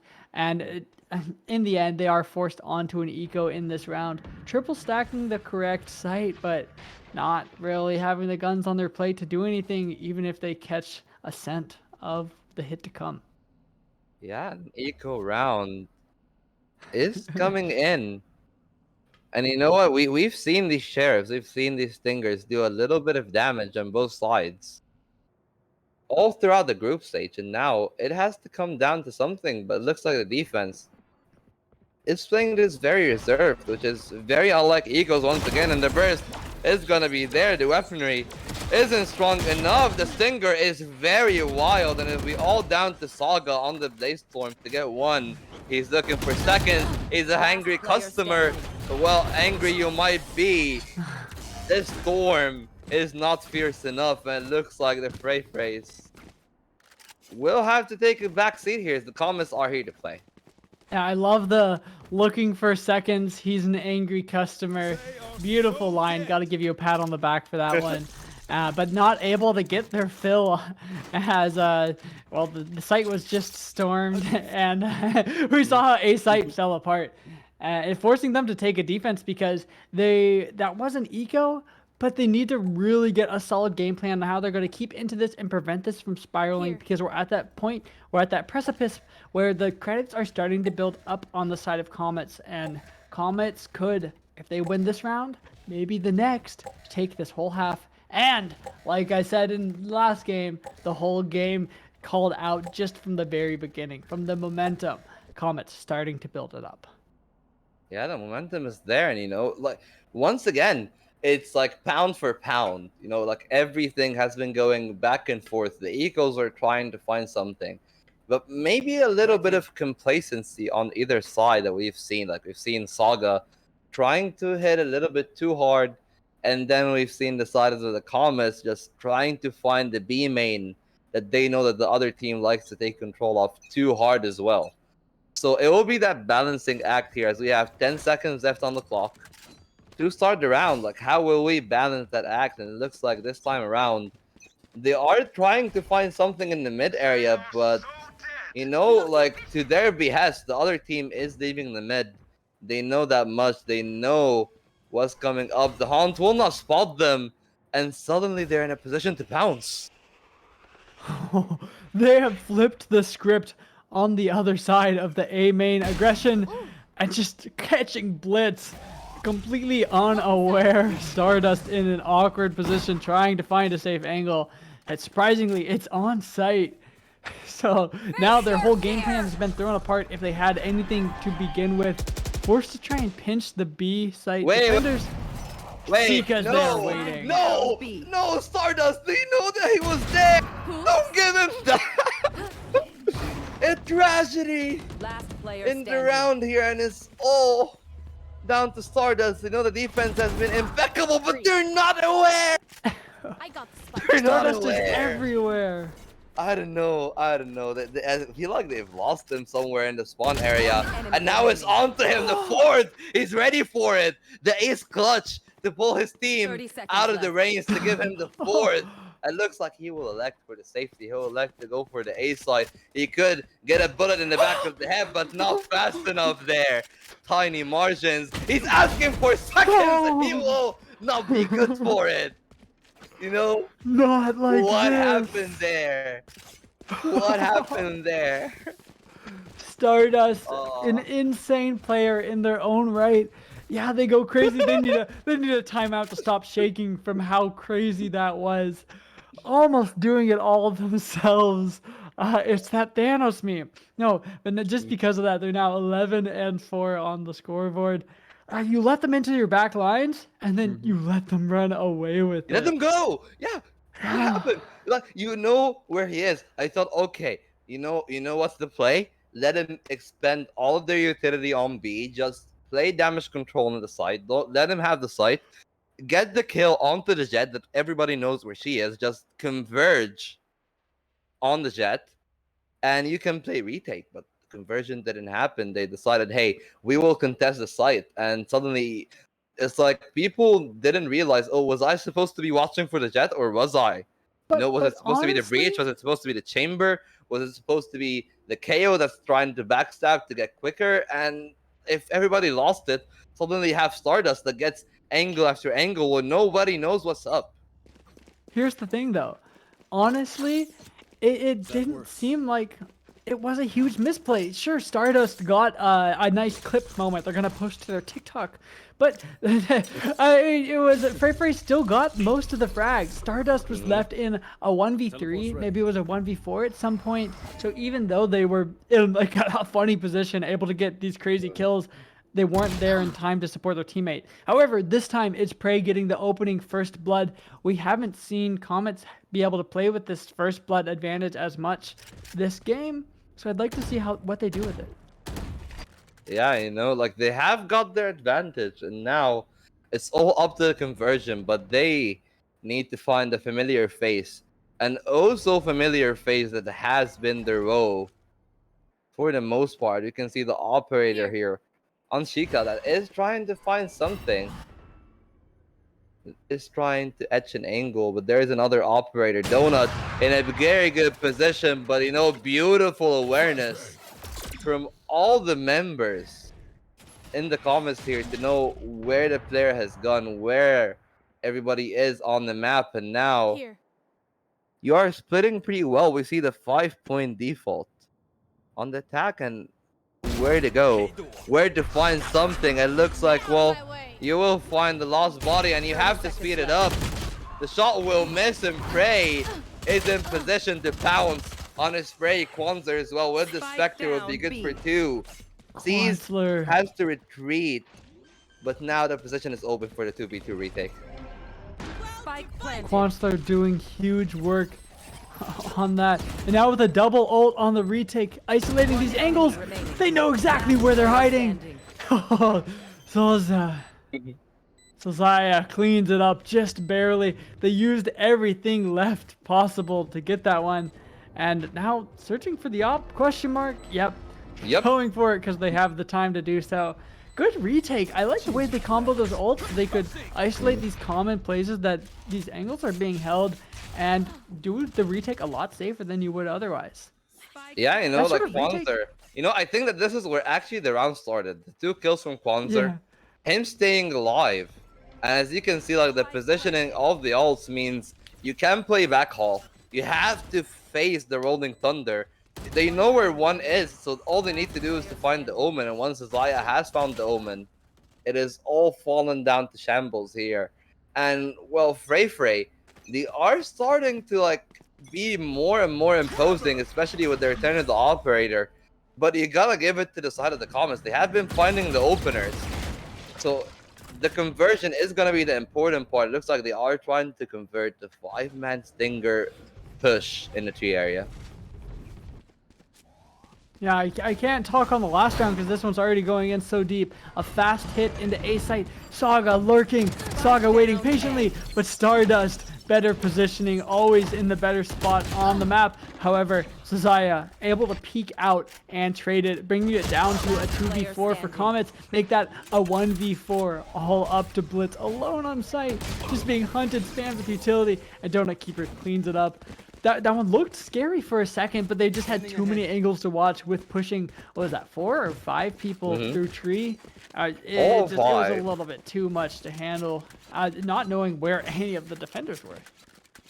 Yeah, when you push all 5, and the only pick you actually get in the entire sequence was the one member on the side trying to be sneaky Biku. Yeah, and yeah, I can see you there, Saga, but what happened? I keep wanting to talk about it, but we're not able to. So eventually, I do want to go back to that retake onto B site. And, well, this round's starting slow, so I'll talk about it now. The way that Astra ult was used in combination with the Breach ult, I expect we're going to be seeing that a lot in the coming weeks, especially as Harbor starts being introduced to the meta a bit more. The way that his tidal wave wall can be pushed forward can be used the exact same way that we saw that Astra ult used.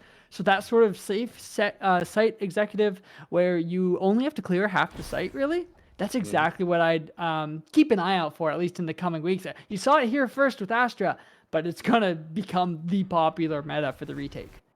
of the executive, you know, the CEO of the site, has to walk into the A side aggression. Zaya is onto something, but he will not be strong enough here. Saga trying to find one, but Stardust will trade him back. And suddenly it's down to a 4v2. You still have a Hunter's Fury.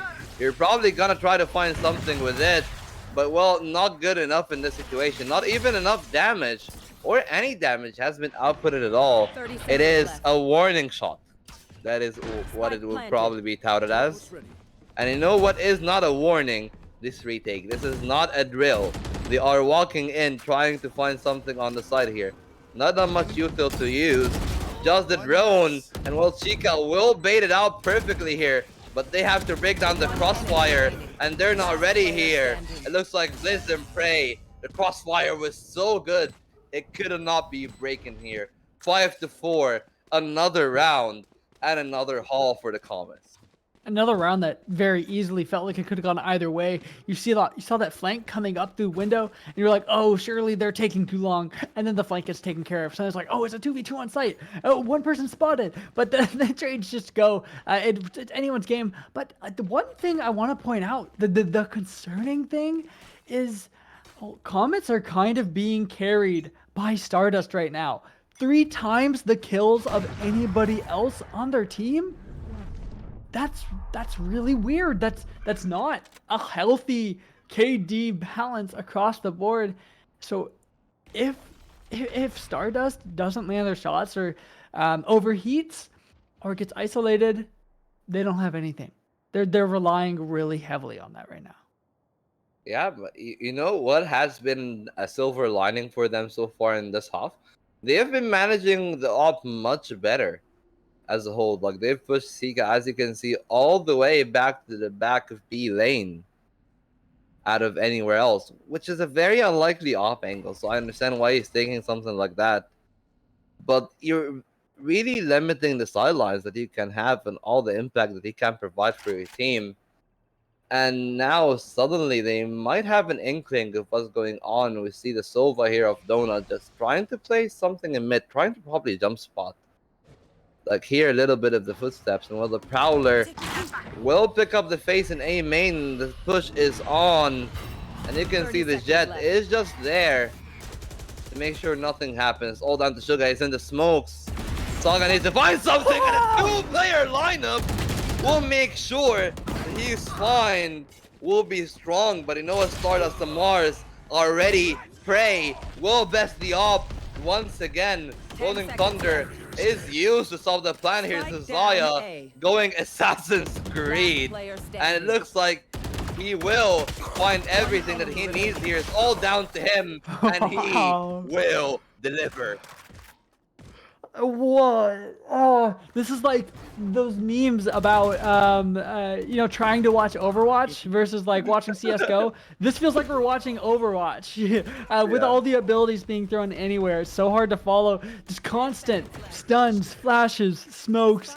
Can barely move around on site. I like the aggression. I like the oppression that provided. And going for this kill with just 0.1 second left on the board, kind of a risky play, but Zaya hits those, and it is turning into a bit of the carry for the side of FrayFrays, kind of countering that Stardust pressure, and Saga with the opening kill. Sure, Blitz trades it, but that 1-for-1, that's huge for the mental.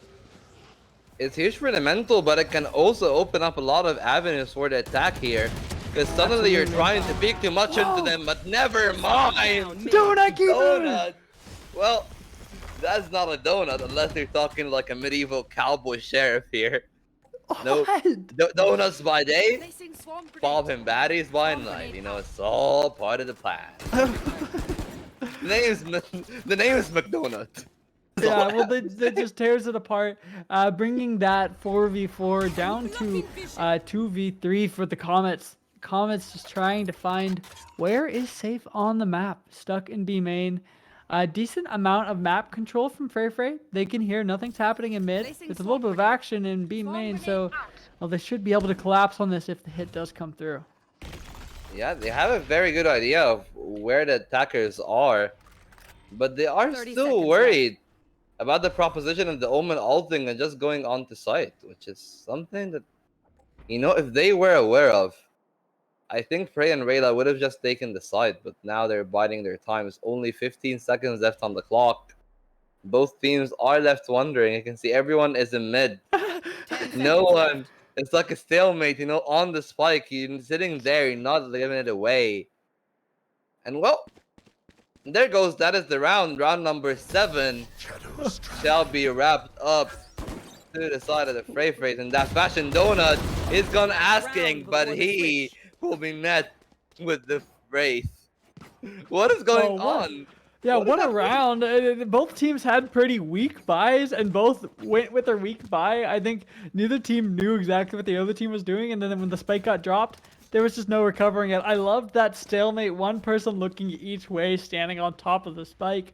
Flawless strategy. Those are the kind of strategies you come to expect if you are a fan of the Frey team.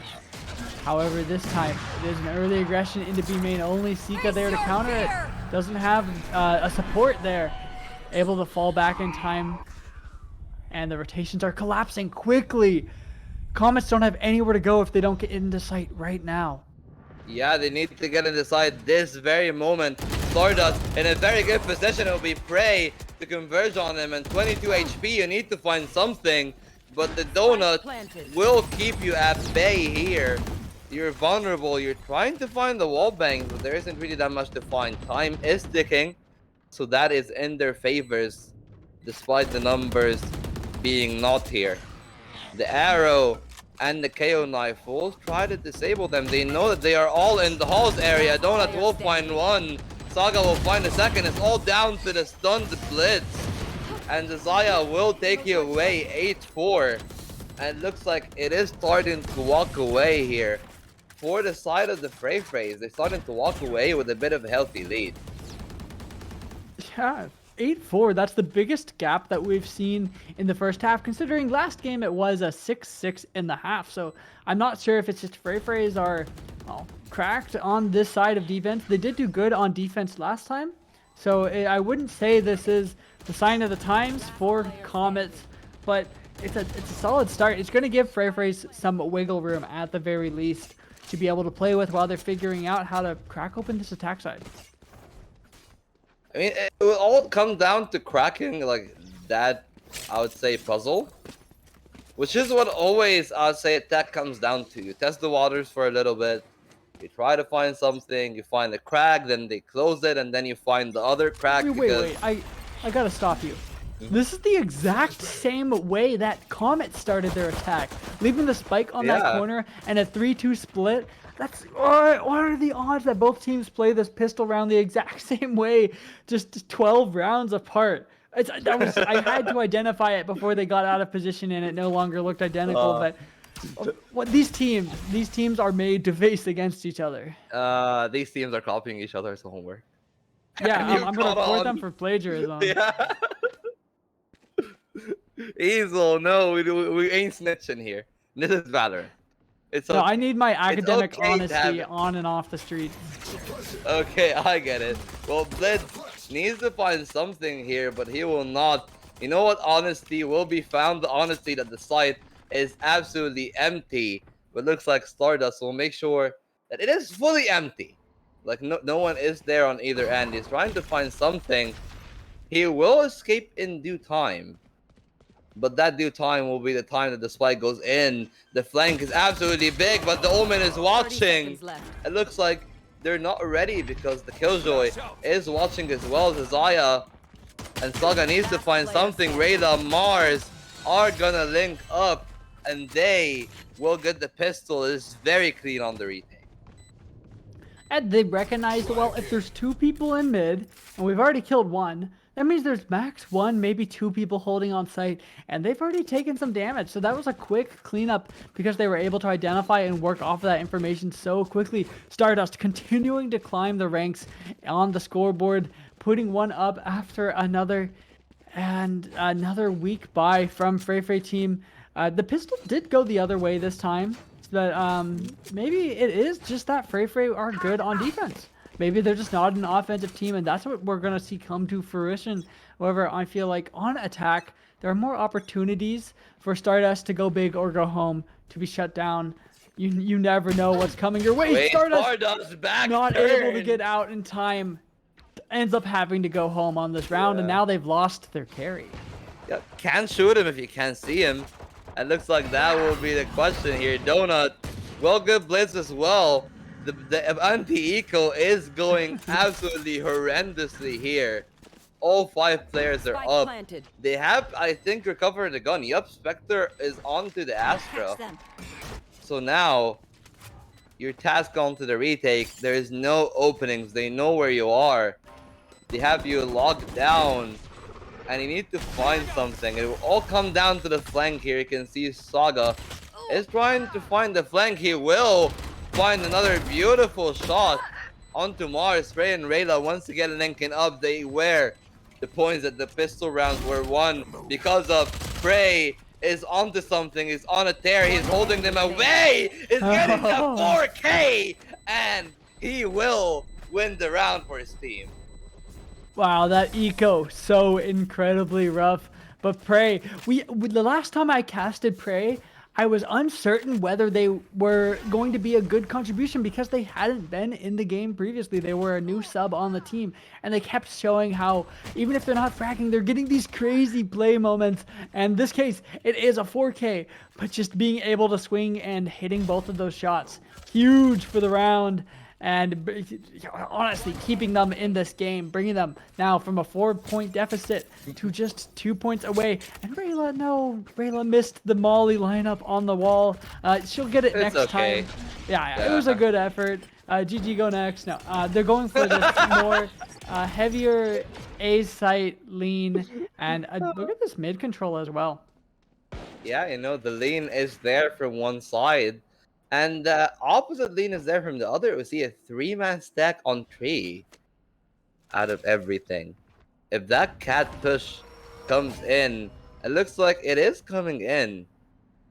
It will be faced with an absolute meat grinder here from the defense. You know, a couple of upgraded rifles, a couple of, I would say, bonus weapons where you have a Spectre, a couple of Bulldogs. Still, if you're gonna walk into a combination of these guns together, it will be very scary here. It looks like that they are aware of that possibility. They've probably noticed. Hey, there's no one at mid. There's no one pushing us at B. So they must be stacking the A site. And now they are conceding here, Easel. So what do you think is next with 35 seconds in I'm the just clock? confused. It feels like they wanted to rotate. They had a little bit of indecision about it. And now they barely have time if they are 30 going to do it. seconds The spike, going back, going forward. It's kind of like gone up and down in a little jig down A main. Yep, Now only yeah, there we 24 go. It's seconds coming left back on the to A. clock. Yep, coming back. And only getting 1 pick at a time, kind of getting picked off. 2 players left alive. No time left on the clock for any wiggle room. Fake plant. Zaya's gonna be able to Wait, get no, that it's down. coming Seconds too left. close. It's all down to Two. Zaya topping the scoreboard and can be topping our hearts here. Mars One is enemy stuck remaining. between a rock and a hard place. Haunted he shall be, but Flash shall be Rayla and the 3K to save the round, Charges. to bring it back for his team. And well, it is very nice as it is 9-6. Very nice indeed. Yeah, Zaya saving that round. It was Prey in the last round for Comets. Zaya for Frey's firing right back. Both of these teams stealing rounds from the clutches of the other. This time it's going to be a stinger round for Comets. Not the end of the world, because you're on defense, you can play a little bit more ratty, but that's not really, well, they're not rifles. So I'm interested to see how this one plays out. However, I would not bet on Comet Stingers prevailing. Yeah, me neither, but still, who knows? If you walk into stuff, never mind. If you walk into Saga with that intention, that man is ready to tear you down. It looks like that setup was like relying a little bit too much on Saga pressing his advantage. But you know, like very good heads up play from him to keep a cool head and know like when to press brakes in that situation. And now you can see he's sneaking up. I trying like to the find re-aggression something. here. Yeah, if he goes all the way to spawn, they already know that there is someone in sight. So he's all the way down to their spawn. They hear the step. They're just trying to get him, and they will get Rayla. A little bit of damage done. But, you know, not that big of a harm. He's there on their Saga. thorn. He will get the 2 to make it a triplet for him in this round. And it's all down to Stardust. Probably going to save. Not that much money in his bank. Not that much HP in his pool. 19 to 12, yes. But definitely a very tall ask in that situation. Is the jet diff coming? Both lurking, trying to find walking circles around each other. Not going to spot it. Instead, it's going to be Quansler who Stardust finds, but now they're so low on HP and they don't know. Oh, he tucks in. The jet diff continues. Tucks in. He don't know. Okay, now he knows. There we go. It's Saga on the jet diff. Finally, they're just like teasing us, waiting to meet, playing Ring Around the Rosie on the box up on A Heaven. The round does end up coming to a close. Not the best eco on the side of Comets. They weren't able to convert those guns to really amount to much. Now, a little bit of credits for Frey's team and a full rifle buy. There are no doubts here. And they're back to their 4-point lead where they were at the half. Except this time, they're only 3 points from taking map number 2 just like that. And I have to say it feels like it's because Comets were relying a little bit too heavily on Stardust. So Stardust still has these great plays, still has these great lurks, those little Ring Around the Rosie plays, but you can't rely solely on that. They need to be working together and comboing off of each other's utility defensively. Yeah, especially on the defense, you need to find these 1-2s to try to break the muscle of the attack, because the attack is going to always flex with these superior numbers. So you can't rely on a single piece of util to make all the difference, whether it be a flash, a nade, a seize, whatever it may be. That will not be the case here. It looks like Saga, once again, just trying to find a little bit of a bite, giving space here, and the Nightfall will at least make sure it is only one. Frey, though, ready to provide, ready to find something, will only be good for the 2 hidden here, and it will be a 3v3 retake. Stardust, though, Spike planted. in a position to make it a 2v3, in a position to provide pain for Donut.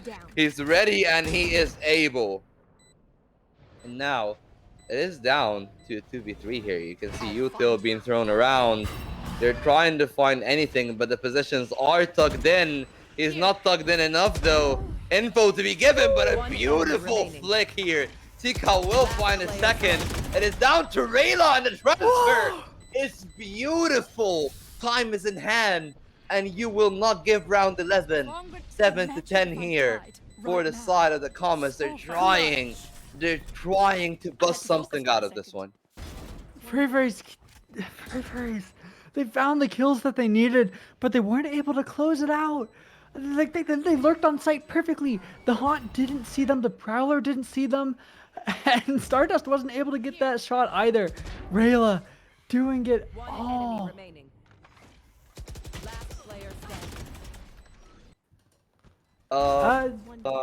I'm hearing in my ear we might have had a little bit of an interesting situation happening. I'm going to wait for it to be confirmed. Gurf, head of production, did I just hear someone FF'd? Who FF'd? What happened? Huh? Wait, what? We're gonna need a second to wrap our head around what's happening. I don't have a feed of what's happening in game. Someone FF'd. Getting it sorted. Yeah, okay. That was weird. I was just chilling out and I look over and the game's over a bit. What happened? I think that Rayla just hit the nastiest clip ever, is what I'm assuming, and Frey's were forced to FF. Alternatively, in the past, people have tried to call timeouts, not realizing it was an FF. We'll see in a second what the situation happens to be, because I pray Frey didn't just FF that, because they had the lead. They had the momentum. They just had one round get decimated. And okay, yeah, we heard it. They meant to hit timeout. So how do we calculate that? A team meant to hit timeout, almost about to win. like I'm gonna say Frey Frey's gonna win that game. Like I think they definitely pretty could have. much had it under wraps, but you can never tell how a Valorant game's gonna go.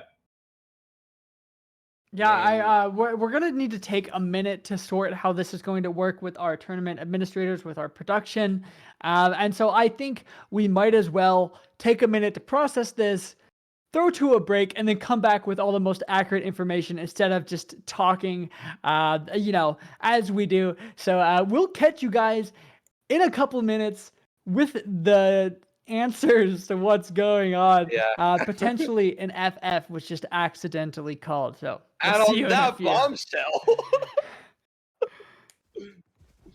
Trap destroyed. Spike planted.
ready.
now.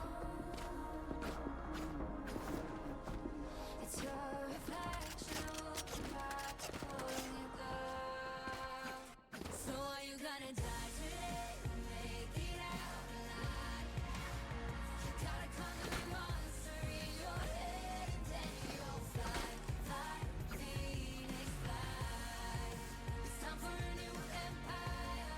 Go bury your demons, then tear down the ceiling, Phoenix fly. And now you're playing with matches, come out of the ashes underneath you. A million voices in the crowd, they're screaming, stop now. Well, let them swallow the pride, you're turning the tide to true believers. Got them in the palm of your hand, you're playing God now. What you gonna do now? It's your reflection looking back to pull you down. So are you gonna die today or make it out alive? You gotta conquer the monster in your head and then you'll fly, fly, Phoenix fly. It's time for a new empire. Go bury your demons, then tear down the ceiling, Phoenix fly.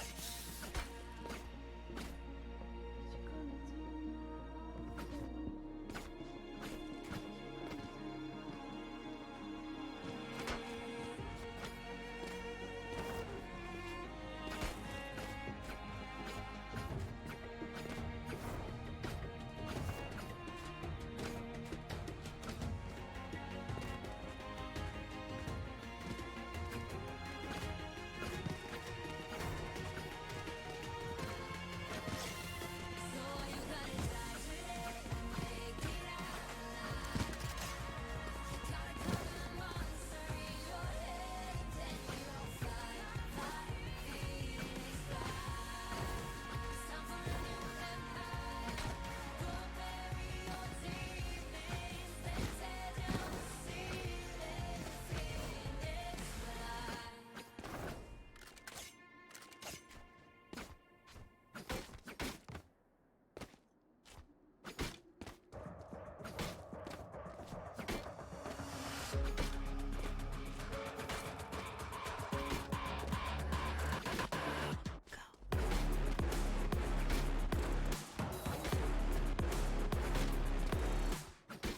We at the top again, now what? Below the crown, but count us higher than a mountain.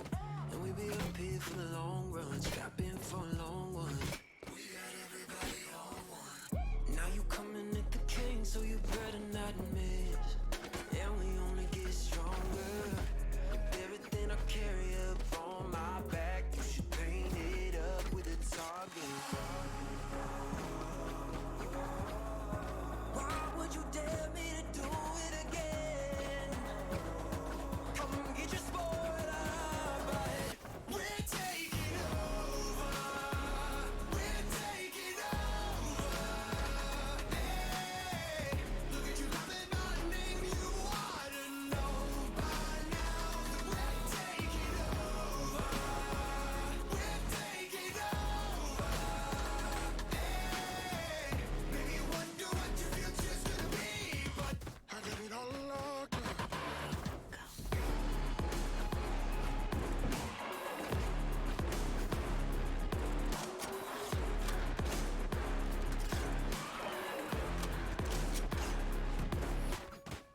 Take a lap now, be mad now. Run it back, run it back. I got bodies lining up, think you're dreaming of greatness. Send you back home, let you wake up. Hey. Hey. Why would you dare me to do it again? Come get your spoiler, but we're taking over. Sorry. We're taking over. Hey, look at you Sorry. loving my name. You ought to know by now that Sorry. we're taking over. We're taking over.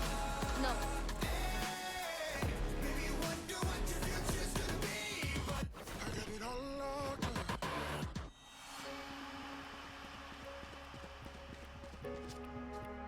Help. Sorry. Sorry. 在以后 Sorry. 除了是傻子还有其他吗？我左右键盘琵琶在时间滴答着，还不够。你的固执让我来守候，哪怕太迟也不想以后。就在这时放肆的打斗。I got the heart of a lion, I know the harder you climb, the harder you fall. I'm at the top of the mountain, too many bodies to count. I've been through it all. I had to weather the storm to get to the level I'm on. That's how the legend was born. All of my enemies My already ult's ready. dead. I'm born, I'm ready for war. Enemies Ain't no one nearby. ready for war. I told them. We're taking over. We're taking over. Hey, look at you calling my name. You ought to know by now. We're taking over. Hey, maybe you wonder what your future's gonna be, but I got it all locked up.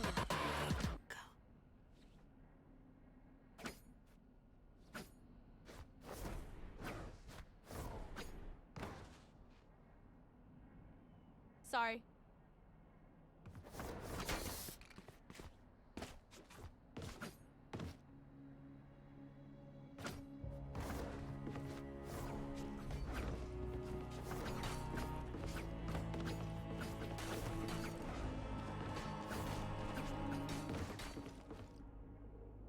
As a child, you would wait and watch from far away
30 seconds left.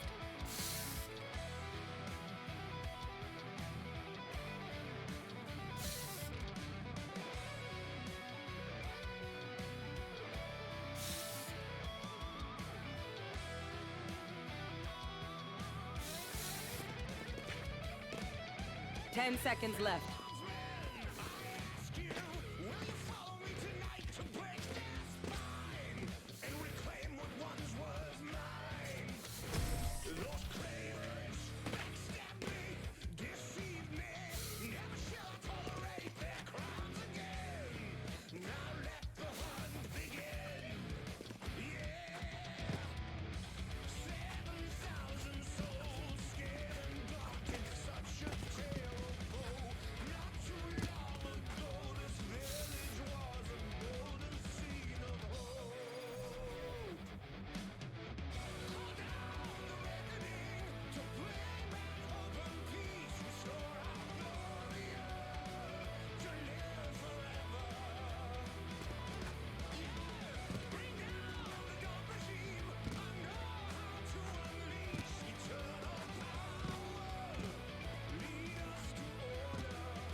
My ult is ready. My ult is ready. Take if you want it, the world is watching. Here's your judgment. Here's your reckoning. Write your story down. Enter history. Pride and country. You could have everything. So bring home the glory alive. Going rise for your nation.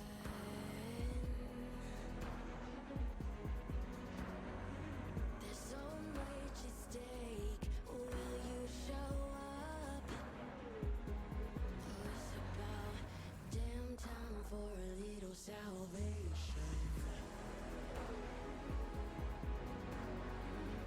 Those flags you wave represent them. The world is watching. Here's your judgment. Here's your reckoning. Write your story down. Into history. Pride and country. You could have everything. So bring home the glory alive. Here's your judgment. Here's your reckoning. So go and bring home the glory alive.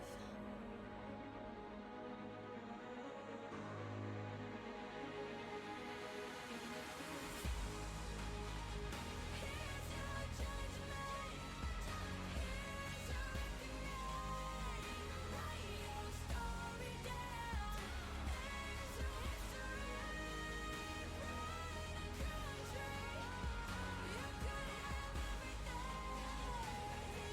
So bring home the glory alive.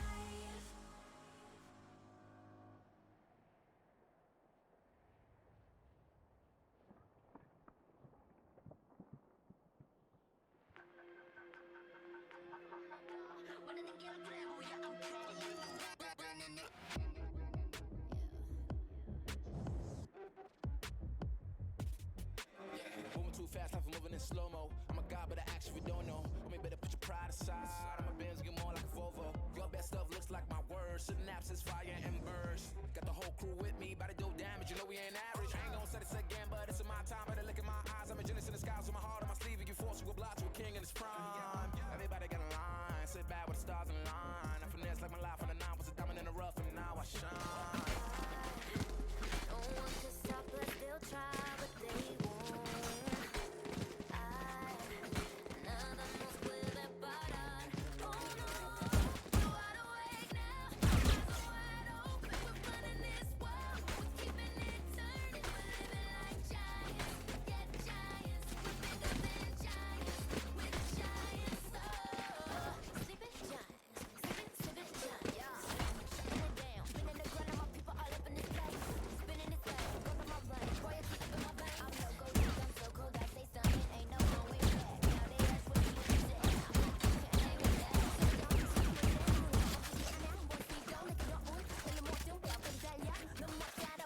True damage we do it, true damage we drink it, 뭐든 쉽게 이기든 지든 my crew make the beat. No one could stop us, they'll try, but they won't. Nada nos puede parar. Oh no, we're wide awake now. Eyes are wide open, we're running this world. We're keeping it turning, we're living like giants. Yeah, giants, we're bigger than giants. We're giants, you like the way we're weird, but we coming right back. It's coming, gonna say how we do it like that. We're living like giants. Yeah, giants, we're bigger than giants. We're giants, oh.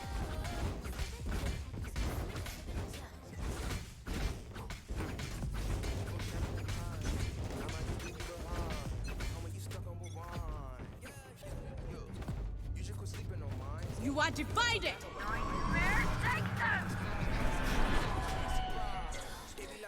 They be like, what you mean?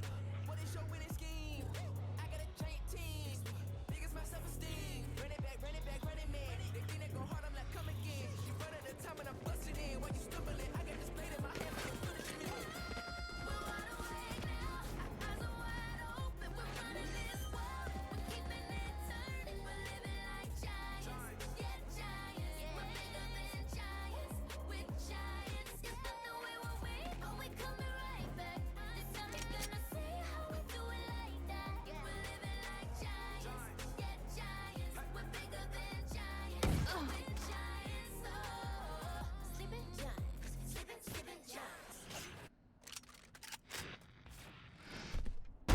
Dead.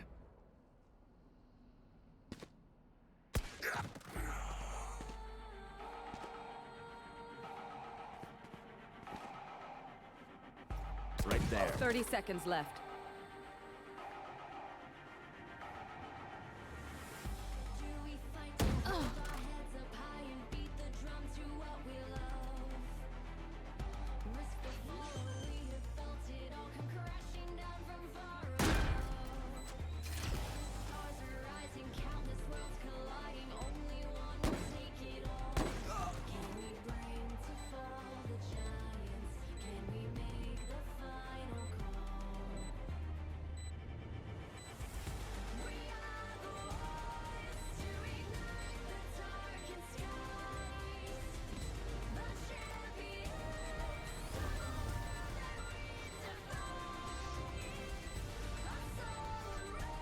Last player standing.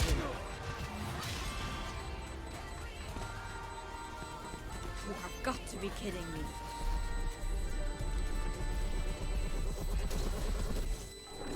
Push a button. Save the day. Easy.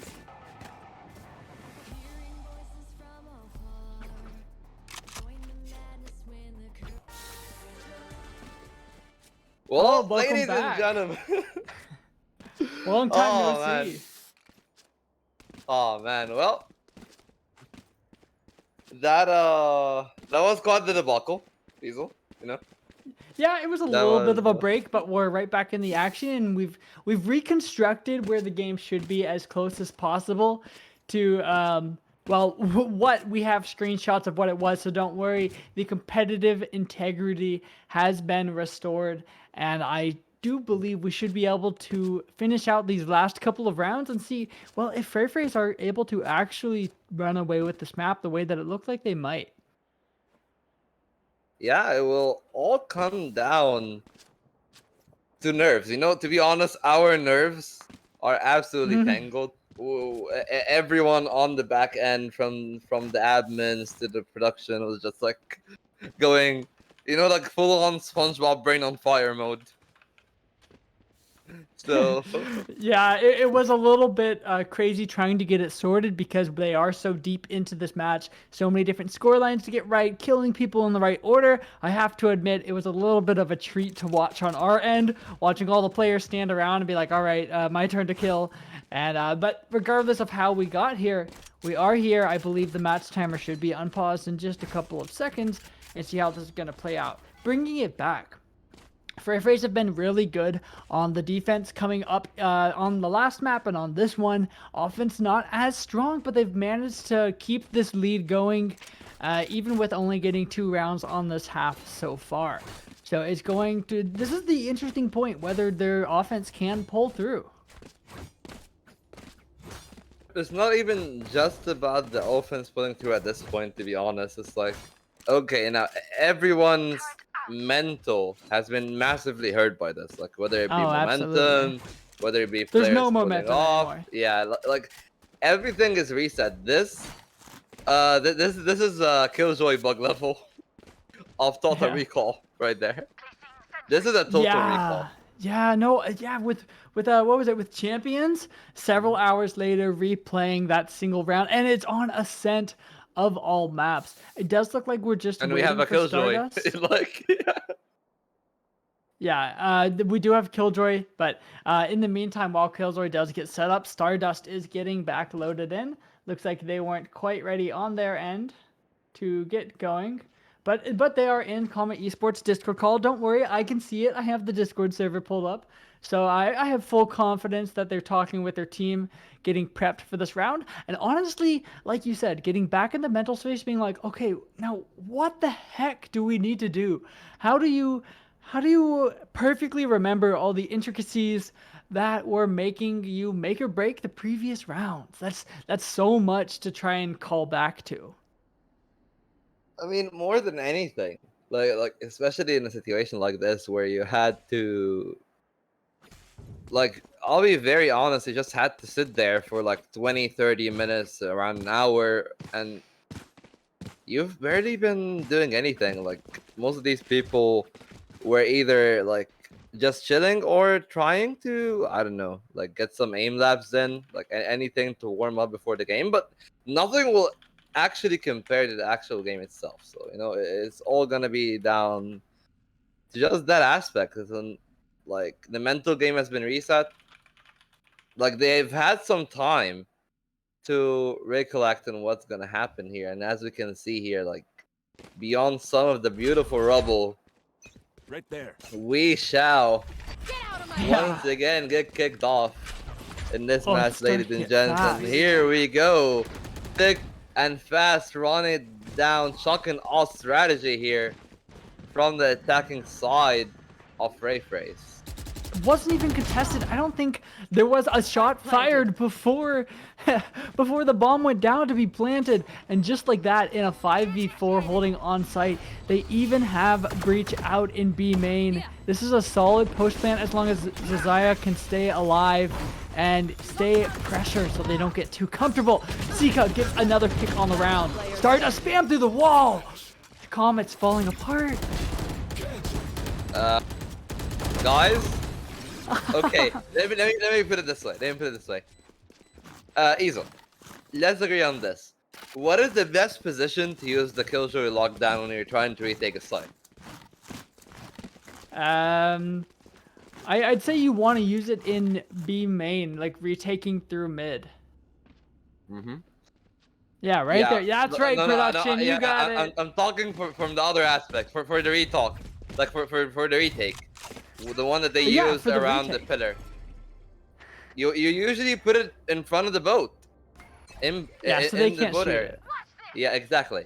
It was just put it in somewhere where, like, just a good old aftershock and take care of it.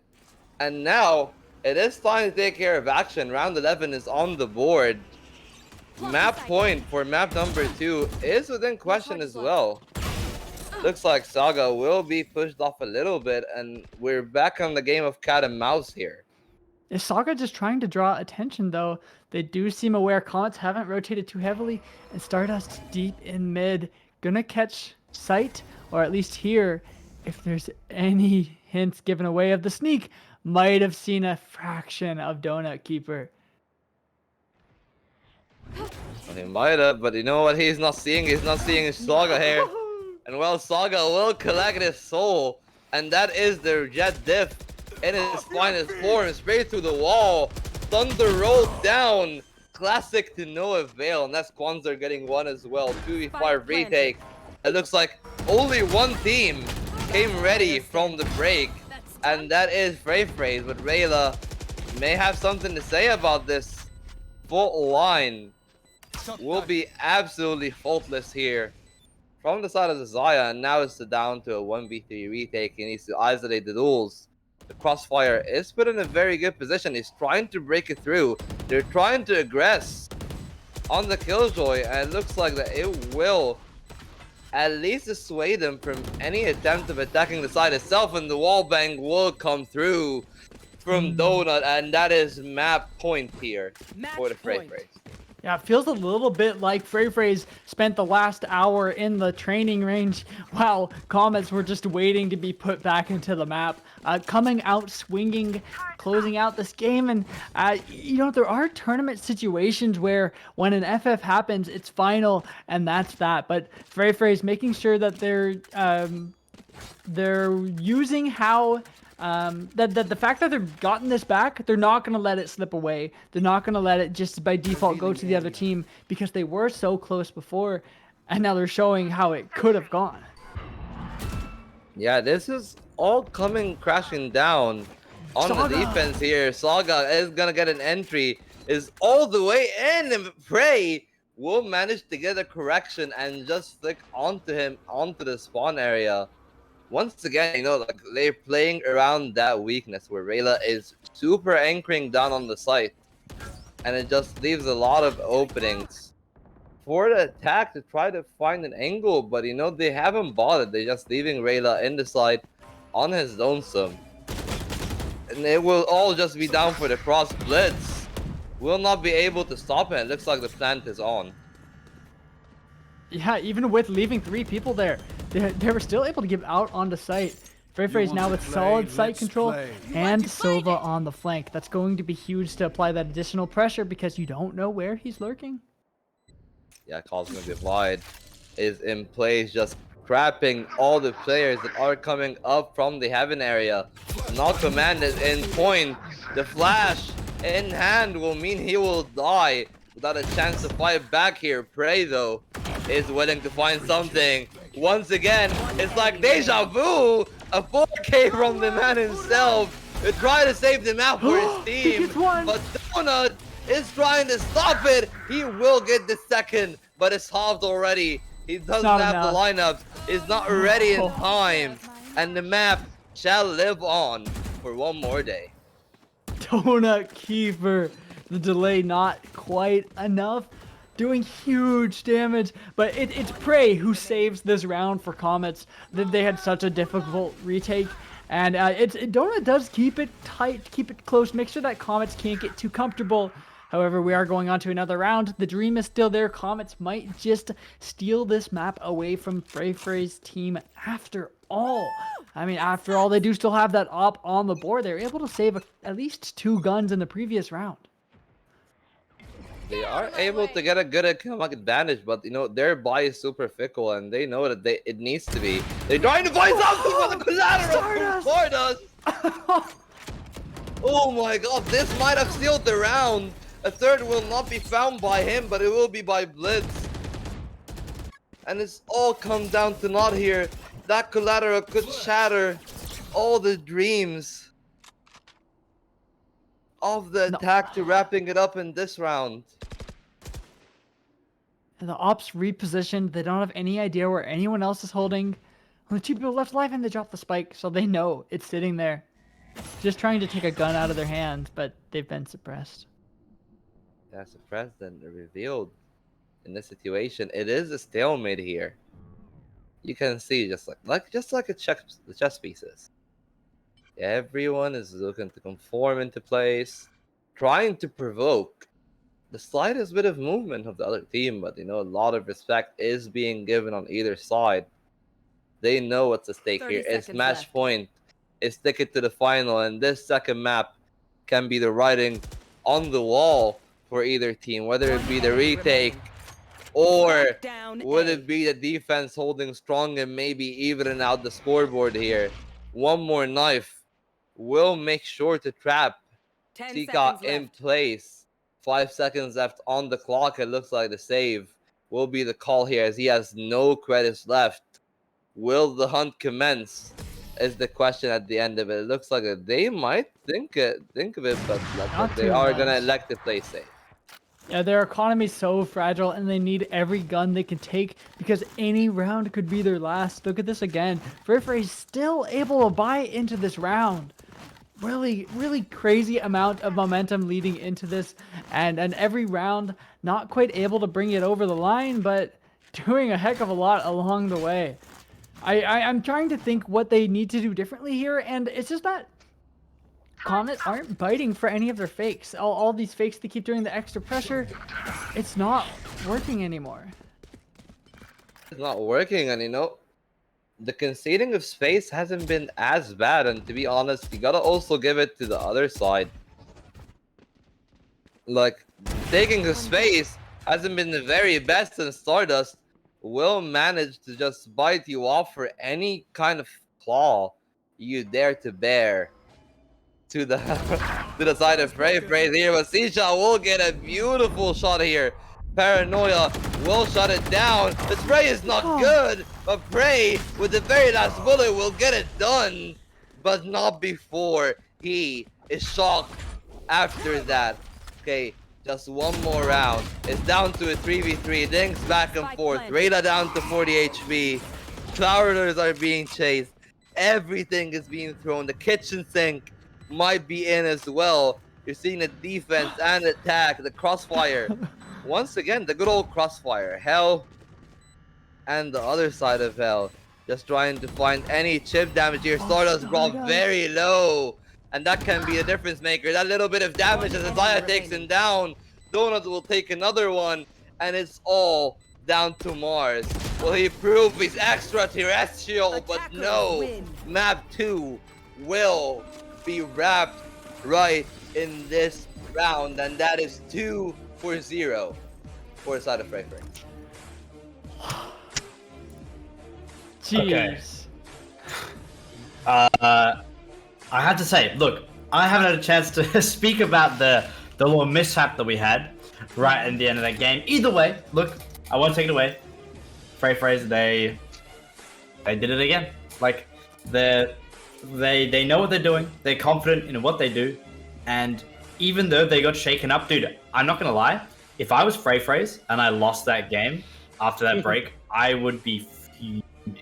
I would be like, it's just such a way to be put off, and it looked like for a couple moments that Frey's had it happening to them. Like they were losing a couple rounds in a row, and then they finally managed to close it out. And it is going to be a little bit difficult to analyze what's going on because we had such a long break in between the entire game. So the only thing I want to ask both of you before we wrap things up for this game is, look, we actually did get to see Comets get fairly close to almost closing things out and making a difference. Yeah. What is it that Comets is doing right?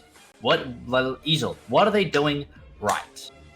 I think they were reading their enemies a lot better after that pause. They started off a little bit slow, the first 2 rounds, but then they had a really solid read on where the hit was going to go and being patient and playing into their strengths and their teamwork instead of leaning as heavily into Stardust. Because yes, Stardust is amazing. Don't get me wrong, but you cannot lean on them so much. You can only put so much pressure on one player. And so the fact that they were anchoring 2 to 3 people on each site, regardless of where the pressure was, that was amazing, and I loved that from them. And I do want to point out, 2 out of the 3 people on this desk predictions can still come possible.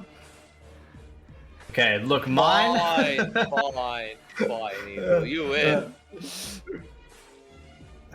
Look, mine is still valid, but it will take 3 more games. Easel.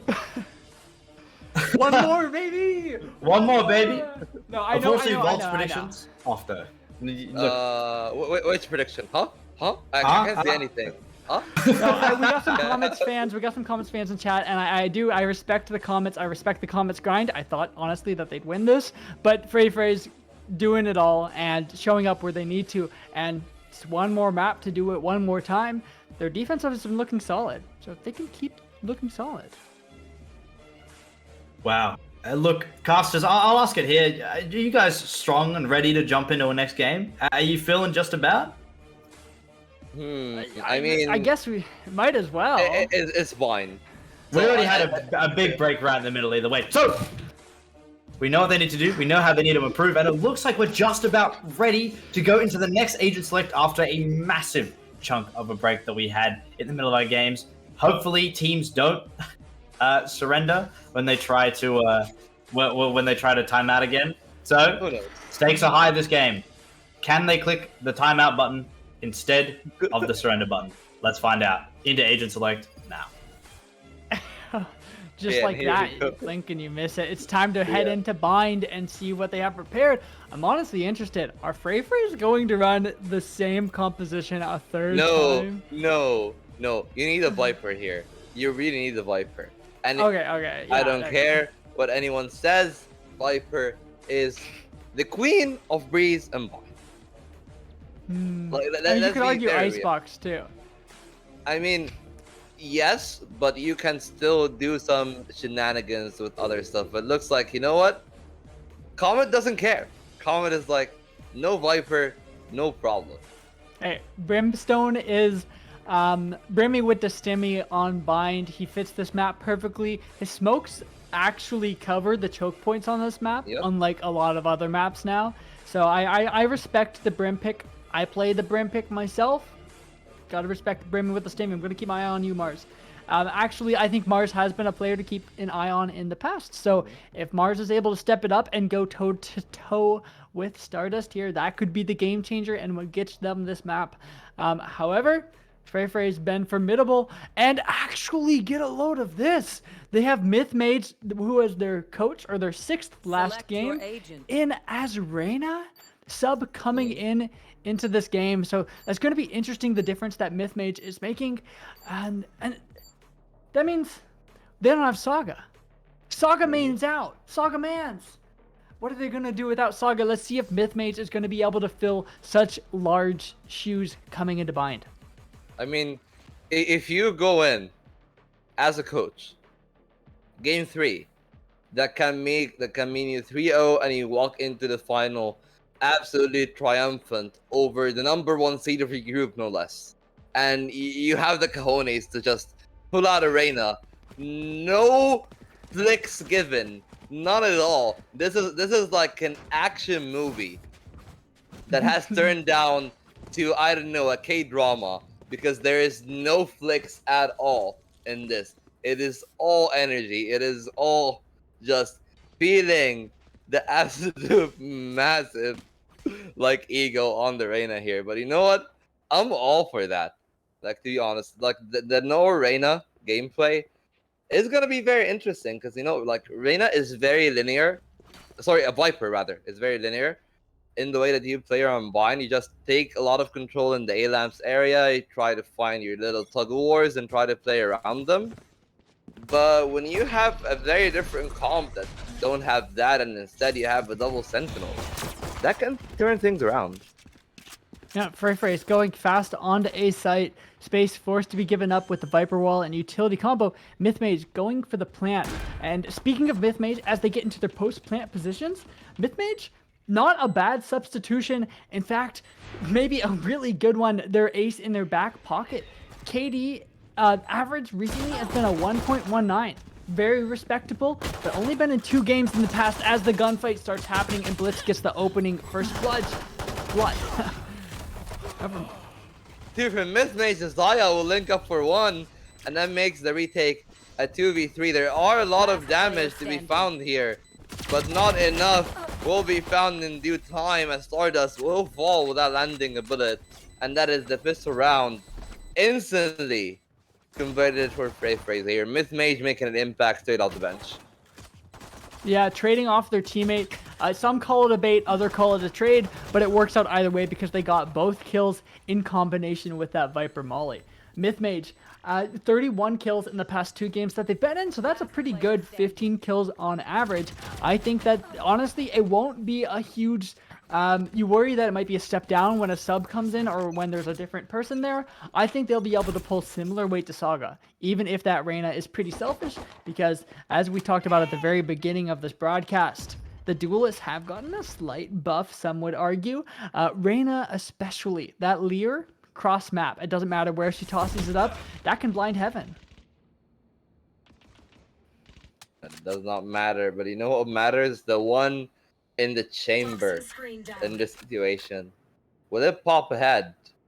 Or will he be mowed down by the hail of the Spectres? Is gonna be the question in the A side, but looks like that is the question that will not be answered. At this very moment, as you can see, everyone is angling in. And you know, credit where credit is due. The side of Commerce may have actually the correct read on what's going on in this round. Yeah, and anchoring it down. However, you're letting these Spectres get to dangerous close range territory where lots of bullets get fired off in rapid succession. And it is Zaza able to open it up.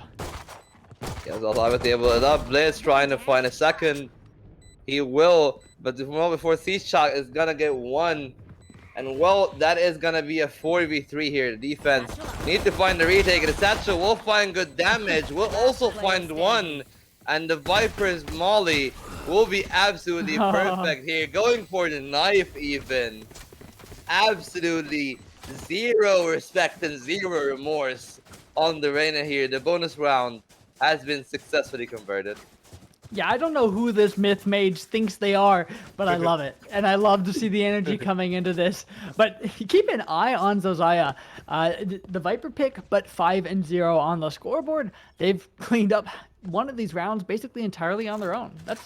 It was over 2 rounds, but technically, you know, it's kind of an ace. And so they're going to try and bonus these guns into the next round, leaning a bit heavier towards that B site. However, their presence is noted. Stardust just around the corner. Yeah, you know, the much smaller angle Stardust could be caught here between a rock and a hard place, already down to 45 HP. And forcing a lot of movement and utility towards this side. No I love armor that to his backwards name. paint shell from Stardust. Yeah, I liked it too, but you know, I didn't like the movement. It was a little bit clumsy. Oh, yeah. And if he's caught not ready with his keybind, fat fingering like that, it could spell disaster for him, as Miss Mage will get one, will get the Seekers as well. It looks like he's ready for more here. The Sky, though, will be ready to a beautiful bird swing. And it looks like, well, Rayla is ready in position, and no one is expecting Prey at all. They have no idea someone's lurking in showers, and Sage peeks at just the right time, cleaning up both of them. Huge by Prey. Prey wasn't playing Sage in the past, so in a little bit more of a defensive position, but still showing they are a fragger to be contended with. Dirty flash on long from Blitz. Nothing to do about that on the side of Miss Mage. Yeah, well, not that much to do if you're caught in that kind of situation. And this is where, like, chamber powers really lies. Like, a Jet, but there is no drawbacks, because, like, the dash doesn't really hurt you in any sense, or the teleport, rather, doesn't hurt you in any sense. Because you put it ahead of time. So while there is this, like, oh, it's not as spontaneous, it all comes down to, look, it's how spontaneous it is to pressure the Sage here. And Prey will go down, but not before Stardust does a lot of good damage here. A good chunk onto the raise. Yeah. Slowed down the round, but a one-for-one trade. A 1-for-1 trade does always benefit the offense, and now they have the numbers advantage coming into this, in addition to some utility to divide up the site. Yo. And they've given U-Haul the Myth Mage. Sees it all. Oh, doesn't expect Mars there. Well, I mean, it doesn't matter if you expect it or not, because now you have to do a 3v3 retake. One member already going all the way around the short. Viper Spit will make sure that you don't really have that many options to go into. Rayla, though, with a beautiful first shot here. Maybe giving a little bit of a ray of hope to his team. Maybe the sign will shine, but looks like CEC will make sure it does not shine yet. Gun barrel spotted, but the swing is even better. And that is going to be 3-for-1. The first actual gun round is converted successfully. And you know what, Frey, on that kind of form, they may be very scary in the finals even. Yeah, exactly. And the only round that they've dropped so far was their bonus, where they were at that huge gun diff. So the fact that they actually won the first gun round, that's very good. And I think if I'm them, I'm feeling very confident off of that. The one round on the board that they dropped, that's not going to be hurting my mental. Comets, though, in getting in a tougher position as this goes on, forced to kind of stack and gamble and peek because they don't have the guns coming into this round. And if they don't get this round, then suddenly they're, what, 3 behind right off the bat. Yeah, and well, you need to find a lot with that Bulldog, but it's not the best weapon for that situation. And you know, I really like the way that they are playing here on the attack. They're taking control of the areas where they are in small pockets. They know they can find a 2v1. And well, like, once you take showers, the defense has to concede. You take a good bit of short, the defense also has to concede. You concede a lot of space only for the long area. Mid will just swing. And you know what? This was a swing and a hit. Showstopper ready in action. And well, that's Prey.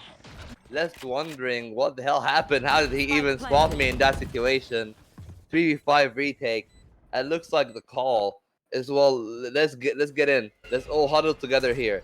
Let's try to find something. It looks like everyone is ready for them. Remember, the bird is no longer destructible, but their hits are 4-for-1. A flawless round from the side of Frey's team. And Comets had a couple guns coming into that round too. I want to point out the Reyna got a good first pick. Myth got that opening pick. Not opening, but, you know, early in the round. But then also that Lear got the person in heaven. That got all over sight. They didn't have to push themselves forward. So you're seeing the effects of this latest patch, or not the latest, but you know, like the most recent changes to the meta, and how, yes, she would be a little bit more of a gamble. I'd be more concerned in the past, but now she's a very reasonable pick and scary to be against. Yeah, absolutely. It's scary to be put in this situation, especially when you're once again put into an eco round and your economy can very easily spiral out of control. A cushion is already in place for the attackers. One more spike plant will even make sure of that without a shadow of a doubt their economy is pretty loaded. You know, that is what we call an aristocratic attack in that sense. Looks like Showstopper is ready here. Stardust not finding that much, just opening the ultimate in a bought the place fake. where not a single person is. And well, the fake isn't just bought, it's absolutely sold on a platter. Kwanzaa will get blazed on the B side. The spike is there as well. But hey, there are some consolation. The player will go down and will be donuts here. Stardust will be caught wanting. The timing will favor Myth in this situation. Prey and Kitsa are trying to find something back and forth. It will end in Prey supremacy. Rayla, she's also good for one. Mars left. getting one as well. And now, from what was a very good situation for the Viper, Zaya needs to find a clutch from the depths of hell.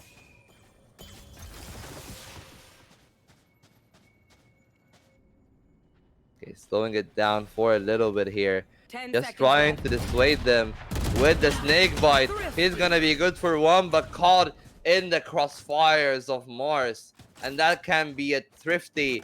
That can change the swing of the rounds. Already we're seeing the weapon advantage just evening out. The economy reaching that same point. And you know, 2 to 4 isn't that far away, and maybe we'll have much more of a stronger game in that situation. Yeah, but they're still in the lead, even if they lost that previous round to Comets. They have the 2-round lead. That's something to work with, and I expect them to be leveraging that position as much as possible and trying to keep some sort of economy strength going. Double swing from Showers, so dangerous, but Zaza and Sika able to deal with it very quickly. Well, you know, this is the strength of the 1-2s that they have on attack. You can see how nice they are. Jonah will manage to take down Rayla as well. So that is already the side done and dusted. 2 players. And now you're put in a situation where you might be questioning the option to save. And it looks like that will be it. The concession is to let them have it. Yeah, you need these guns, especially in these early rounds when your economy is not solidified yet. And just a good hunt, but Myth Mage on the hunt spots out where they're hiding. This guy does not stop. Knows they're on one of these corners, just needs to clear it out. Yep, on the scent of blood, on the prowl here. Is the Reyna just trying to find anything? You can see even making a few footsteps. And keeping them Trying to stuck find there, something. waiting for their teammates to come support so they can pry these guns out from their hands. Blitz able to land the opening shot, though. Yeah, they're trying to find something. Blitz, though, and Mars, all the guns are lost from the attacking side. Look, you may have a good, look, you may have a good attacking advantage. You may have a cushion of money, but like 3 guns are too much to lose in that situation. They took 1 gun out, which is good, but that is a huge investment, like you're saying, in just these 2 players which are hiding there. What a good hold from the side of the Comets on their save. I never expected to say that one, but great job, guys. Well, you know, it will need to be some kind of great job here from the other side, and now Command will make sure that Rayla is absolutely helpless in that situation. Classic is not good enough. The bite of the snake will not be stronger than the prayers of the light and the land. But Kwanzaa, Judge Gaming. Judge Gaming. In the Judge we trust. Get Judge. The Mars once again just suppressed and teleported on. Absolutely played in that situation. Another snake bite. And well, that nade, well.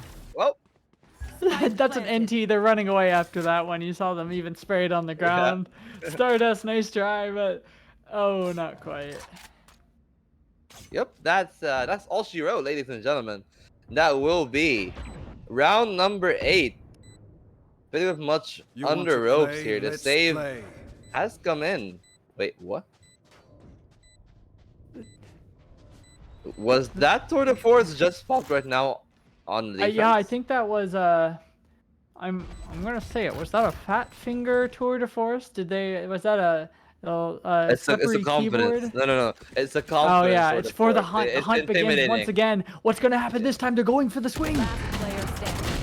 Oh, Okay. they got both. You know what? Okay, They got that's both. worth it. No, that's worth Good it. value. Yeah, good value. Good value. Well, compared to the tour de force on the other side, the second that Ryla popped it, she got nullified and just had nothing but a pistol. And not because of that, because they've taken so many guns out of their hands. That's an economy herder, forcing them to take a timeout. Not an FF, mind you. It looks like they can. They have a Yes, little they bit more managed to aim locate trainer the on button. clicking these buttons. Yes. Yes. So tell me, Volt, what is this feeling like to you? Because Frey in the past have been very defensive. They've looked very good on the defense and just done enough on the offense, but their offense now is looking good. To be honest, I was quite surprised because I already know like the way that they like to play. And I thought, okay, yeah, I mean, we'll probably have to Zaya on something that is like the second or third person into sight.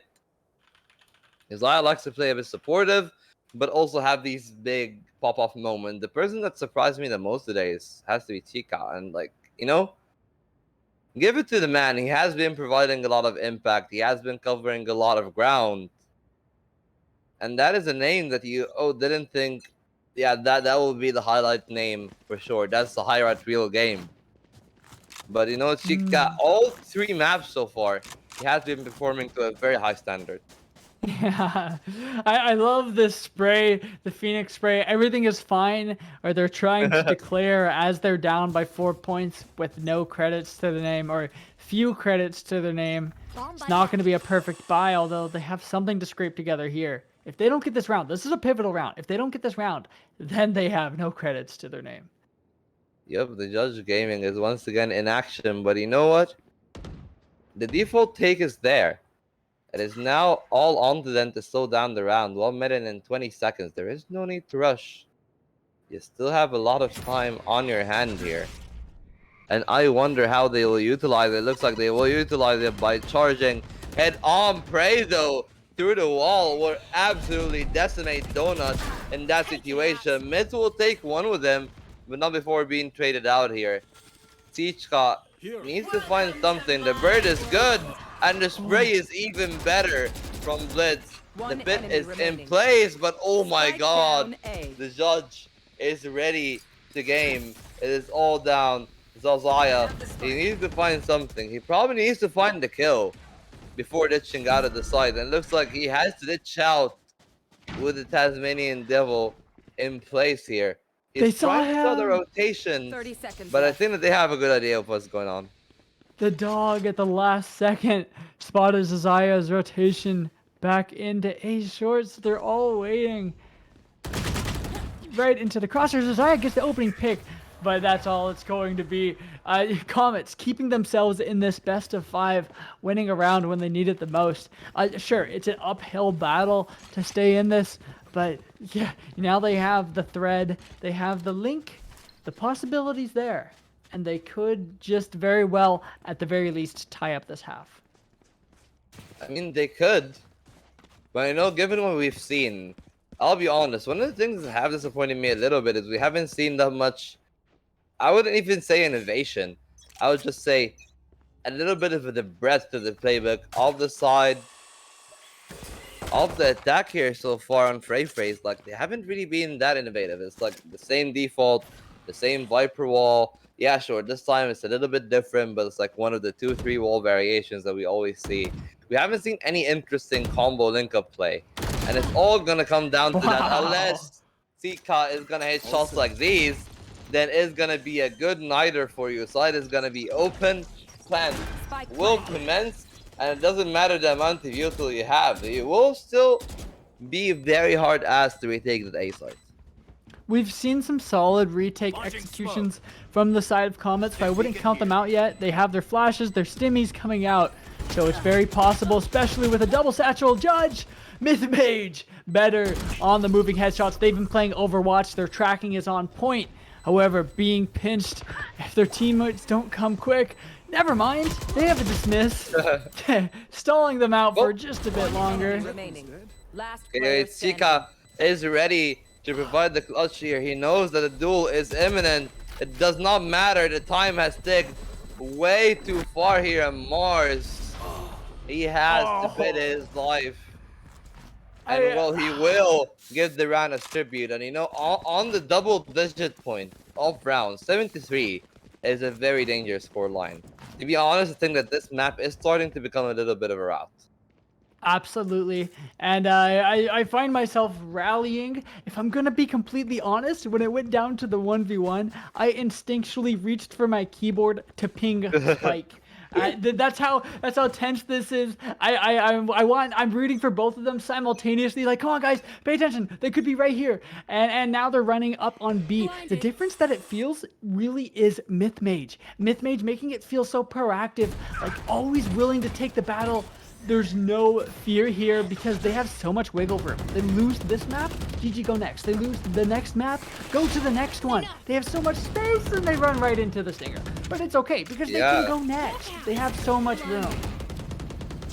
Well, you know, that is the benefit of having a lot of money. You don't have to worry about almost anything in esports. But you know what? All the money that you have in the bank here, whether it be on a defense or on attack, will not matter if you get a shot to the head with the Vandal. Armor or not, weaponized or not, all it takes is just one good shot. And that's all we're waiting for here. Donut is trying to find something, but not before the Stinger will actually be tamed for that one. And it looks like, well, you know what, everyone else is fighting. And the fire is in the hole. The trade will be back and forth, but not even the showstopper. Prey still has 30 seconds Resurrect. left. If he manages to isolate the 1v1, this clutch could be very winnable. But looks like the Pit have all that in mind and just wants her to leave the situation. Yeah, just a stinger in hand. In the Viper's Pit, it will be enough, but that's going to make it tough. Makes this 1v2 into a 1v3 or more. Can't see it anywhere. Can't clear any angles, and yeah, you got spotted there. Sika, another one on the board. Sika, honestly, I'd say the MVP of this map so far. I feel like we're constantly saying their name. Yep, last round and a half, 8-3. Nonetheless, you know, like, ultimates are in point here, whether it be the Seekers, the Resurrect, or the Empress on Myth Mage is actually been performing really well here. 10-9 and 5 on the Reyna, stepping out of nowhere. It's a very respectable scoreline. It looks like the default will not actually be the case, as we're gonna see the Viper all the way in the B-Hookah area here, assisting the Raze.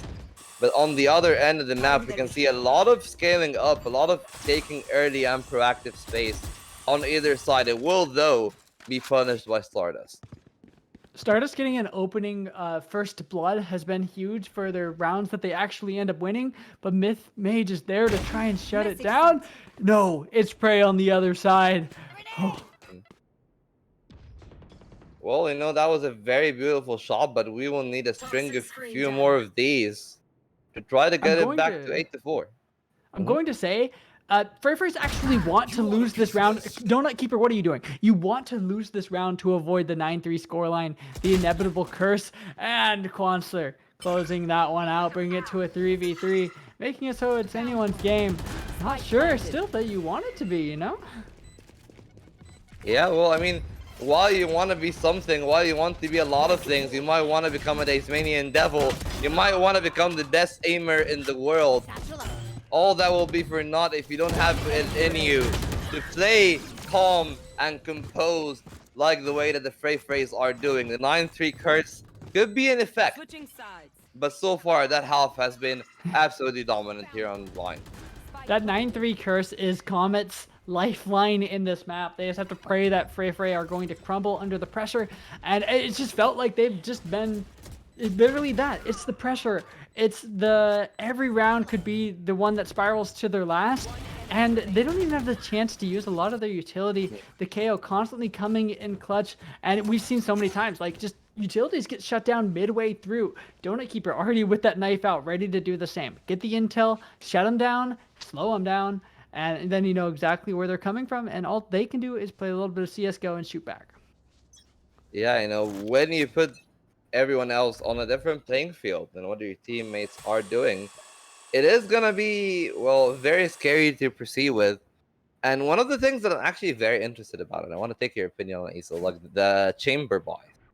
Look at the thing that Sika had. He had a ghost here before going down to Stardust on the usual hookah entry. How do you feel about that ever since the chamber bullet price increase as a whole? I You think agree. that the ghost will be the new meta? Got the spike. Yeah, I agree. I think the buying all like 4 chamber bullets there is it's only for people with incredibly big egos or insane aim because you have to hit all 4 of those shots for it to be worth it. Stardust with just a ghost showing that the farting. ghost is very lethal, but this is exactly why the ghost can do so much damage. And when people don't have like armor yet or anything, the ghost is the equivalent to a sheriff. Well, I mean, it all comes down to that classic, and it will be absolutely obliterated here. Just good old frenzy gaming moment, like some people jumping, some people running, and well, Donut on the ghost. He has to become one. He has to find some stealth, but you know what? Blitz will rip your head. You shall be judged, and you were not worthy for this round. Pistol round converted, and that is very important to keeping their dreams alive. They need to delay them getting double digits for as long as possible. But if you're the phrase, you're like, oh well, we have what is it? 5 rounds until they're on our level. So they're going to full save here, so that way they can have the full buy next. Just a shorty coming through Zazaya. Been kind of lethal with that thing, so it's something to be reckoned with. But Sika trying to get the opener. And not that much to find in the case of the opener, though. Myth might find something, but it might be too much. He bit off more than he could chew, and the Spectre is spitting bullets in his face right here. No advantage is being led. They are just creeping up to the showers area. There will be another phase. Will he fare any better? I guess not. Spray is ready and waiting. And already, that's 5 to 9. Another phase ready for the massacre. But this one is ready to get the dub. Donut will find one. Knife will also be good to slow it Right on down. their But you know heels, what? Yeah. They're all on their heels. And I don't know, it looks like they've also read it so well. You can see Sika is ready to find heads. He's hunting these, and well, all it took him is 1 bullet to dispose of 1 player. If the rest of the team are onto that sort of form, the retake could be very doable despite the lack of weaponry here. Oh, Sika turned around but didn't have the HP or the patience to deal with it. Now, all up to Zazaya, who started this round with a shorty or maybe a judge. Not great utility. Spots. Oh, really getting out with their life. I mean, it depends. Like, yeah, like a lot of this is down to a 4 HP Viper. It's down to a point where even a stray bullet through the tube can kill you, will kill you.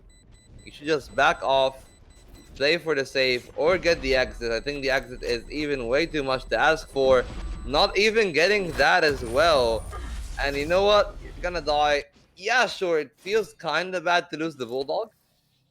But Yeah, I'd rather have the ult orb. Yeah, exactly. Yeah, and be on the same and the money. economic buy as your teammates, making sure that you guys are all doing the same, being on the same wavelength at the very least. And they have the rounds to spare. It's not like you have to save that Bulldog because next round's the last one before they get match point. We can only say they have the rounds to spare for so long because already now the gap has gone from 6 points to just, what is that, 3, 4? Listen, I'm not a math major. I don't think I did any math in college, actually.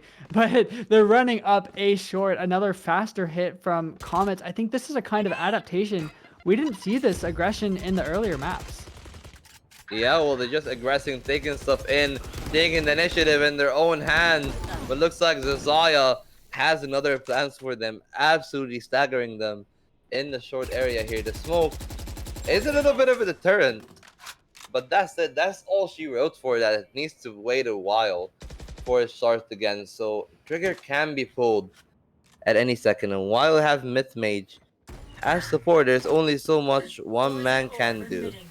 It looks like that man has decided to live to fight another day. Yeah, they all are going to make it out of a short, but took plenty of damage to make it, well, not worth their time. I like the way that Freyfreys is holding on this B site.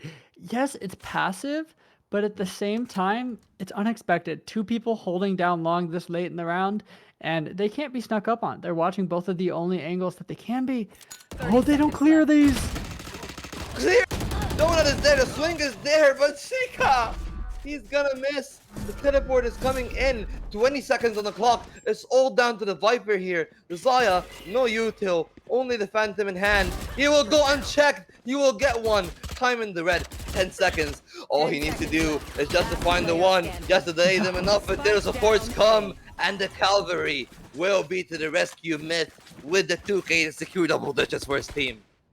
Yeah, it's okay. You don't even need to get the kills. You just have to wait for Mythmage there to be there to get the kills. I like the way they played that. And actually, if we can see the scoreboard just a little bit longer, I just wanted to talk about, look at that. This time it's Blitz on the top. It's not Stardust. It's not like their main carry is not there. They're relying on a different carry, and it's nice to see Blitz step up. But once again, it's the carry that's keeping them in the game. Yeah, you know, like it's the individual performance. You know, it gotta come to more than just one individual, and that is what I like about the distribution. On the opposing end, as you can see, like Zaya is gonna grab himself another one through the smoke. You know, that's a little bit of VCT action here. Just smoke kills all around as Myth's gonna find one. The bait and switch is absolutely precious. No one gets past their sights. And well, now it's all down to Rayla. Down to 48 HP, 32 in the red. Zapping head. He got two, and he's making it a little bit competitive. But you know, she clutches these. Yeah, she got this. She got this. She got this. If she clutches this, they win the game. One more head. Slow poking. Already spots the shoulder here. There he is still going. As you can see, everyone is on their nerves. Pretty sure Rayla more than most in the timing will just be the worst of enemies, as Zaya will wrap down that one for 11. And you know, that was very close, as you can see here on the replay. Yeah. Man, just a total destruction happening in a short. It's the most lethal combination of angles being watched, utility being spammed, and just swinging off of each other. I like it. And the boombot kill, of course, just salt in the wound at this point. Now, 3 rounds away from winning. Timeout coming through as it should. Stardust kind of, well, bottom fragging, kind of falling flat. Look at that, 7 and 15 when they were carrying their team so hard in the last one. Maybe they just sort of ran out of steam when you're forced to have that much weight on your shoulders. And this time, it's still Zazaya at the top, which you would expect. Zazaya was #1 in KDA and kills per game coming into this, and now, what is that? Nearly, is that a 5-to-1 or 5-to-4? I can't do ratios. 20 divided by 5, 4-to-1. There we go. It's a 4-to-1 ratio on the KD, which is crazy. Zazaya, just insane. And we were saying if Zazaya gets shut down, they would lose. Zazaya's not getting shut down, so they're steamrolling their way toward the finish line. Yeah, and it all comes down to that kind of plow. You know, we're talking about the distribution. You can see Sika is putting his weight. Even Myth and Concert are both in a very respectable position in the scoreboard. So everyone is trying their best, but this round is very tough on the attack, and it's gonna start in an even rougher situation as Sika is gonna get the opener here. Beautiful pick in the long area, and now the hunt is on. Stardust wasn't quick enough to shoot that, and now just stuck in between a rock and a hard place with a judge. But even if it clears out these kind of tight angles, that's going to be hard to use to get out onto site. They're forced to fall back a little bit. Still haven't picked up spike. Kind of interesting. Yeah, I know. You picked up the distance. You're trying to close in Got on that effective range of these Spectres, these Bulldogs, where they are at full efficiency. But the time is not your best friend. Yeah, sure, the nade might clear backside. But then you have to worry about 6 different angles at the same time in that situation. Site exec does look like it may. I can't even call it because they're just sitting there still this late in the round. With that 30 res seconds coming left. through, they only have 2 options here. Run it into B site or run it through that portal and book it to A site. Well, looks like the trades are coming thick and fast. The blind is coming in. They are burning to a crisp. The attack has just taken over the site. And well, with 8 seconds left, anything that can stop the plan can make a difference, but it will not be. It's all down to Colzer. He has been trying to find some impact, but I think that this is a little bit too much to ask here. The smoke is gonna block his vision, but you know, maybe we'll find an exit. He's looking to find something. So. Yeah, Quanster hasn't been the craziest. They're still good by any means, but they're more so a team player, I'd say. So I wouldn't expect a 1v4 clutch. However, if they could get any guns out of their hands, that would be a nice consolation prize. However, Comet Esports have other ideas running the opposite direction. Yeah, just playing it safe, keeping your economy. You cannot afford to give anything away, as you can see in that situation. Meanwhile, Quanzer can just afford, you know, I got my gun, I got a little bit of armor. We have the luxury of like just doing this, and I think that this is what is at stake here, ladies and gentlemen. A spot in the finals. So every mistake, every step or misstep in that situation will be very grave and will have dire consequences on either side. Absolutely. And 3 players on your team with only 8 kills. That's rough. That's rough to deal with, even in the middle of your comeback. A lot to do. Yeah, a lot to do, and it looks like the start will be by just trying to like seg the corners of the map, whether it be the showers area, hookah. It looks like, well, Quanzer not so successful the first time. He will be on the second one as Stardust. He's been having a rather quiet game this time around. 8 and 17 now. Will be shut down. Looks like this round will be much more comfortable for the defense in that situation. Only 1 minute left on the clock. A Viper split is in a very strong position here. The entire corridor is blocked down. And well, you're just still trying. You can see the spike is like questioning itself. The only option that they back have here is to go showers. That's the only place where there isn't control actively being pressed. They found it, but now they have to actually use that to their advantage, which is going to be a task. It's up to Donut Keeper to lock down this angle. Some good jump spotting happening, and I like this reposition. It's a little bit 30 safer seconds left. over on the side, but kind of revealed. Oh, I'm going to have to bite my tongue if I keep talking like this, but they are going to go out on the A site on the back of this bird.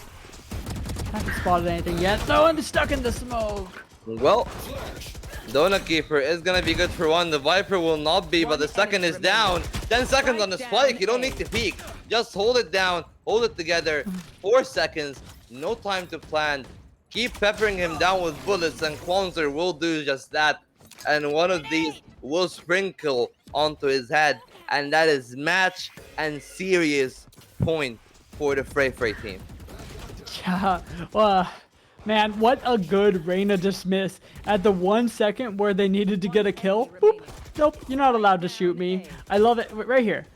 Just, nope, not gonna give you the opportunity to get that spike. I love to see it. Reyna has been such a valuable pick in this map. I guess it's just how you play her. We've seen this replay one more time. What a good site execute. But no, we're actually going to be going into this round and seeing how it might end all even. Oh, the rundown is there. You can see the satchel. Zaya will back. What is happening? A beautiful Spike flick. down A. Absolutely nasty. Back to back to back transfers here. We'll get the 3K.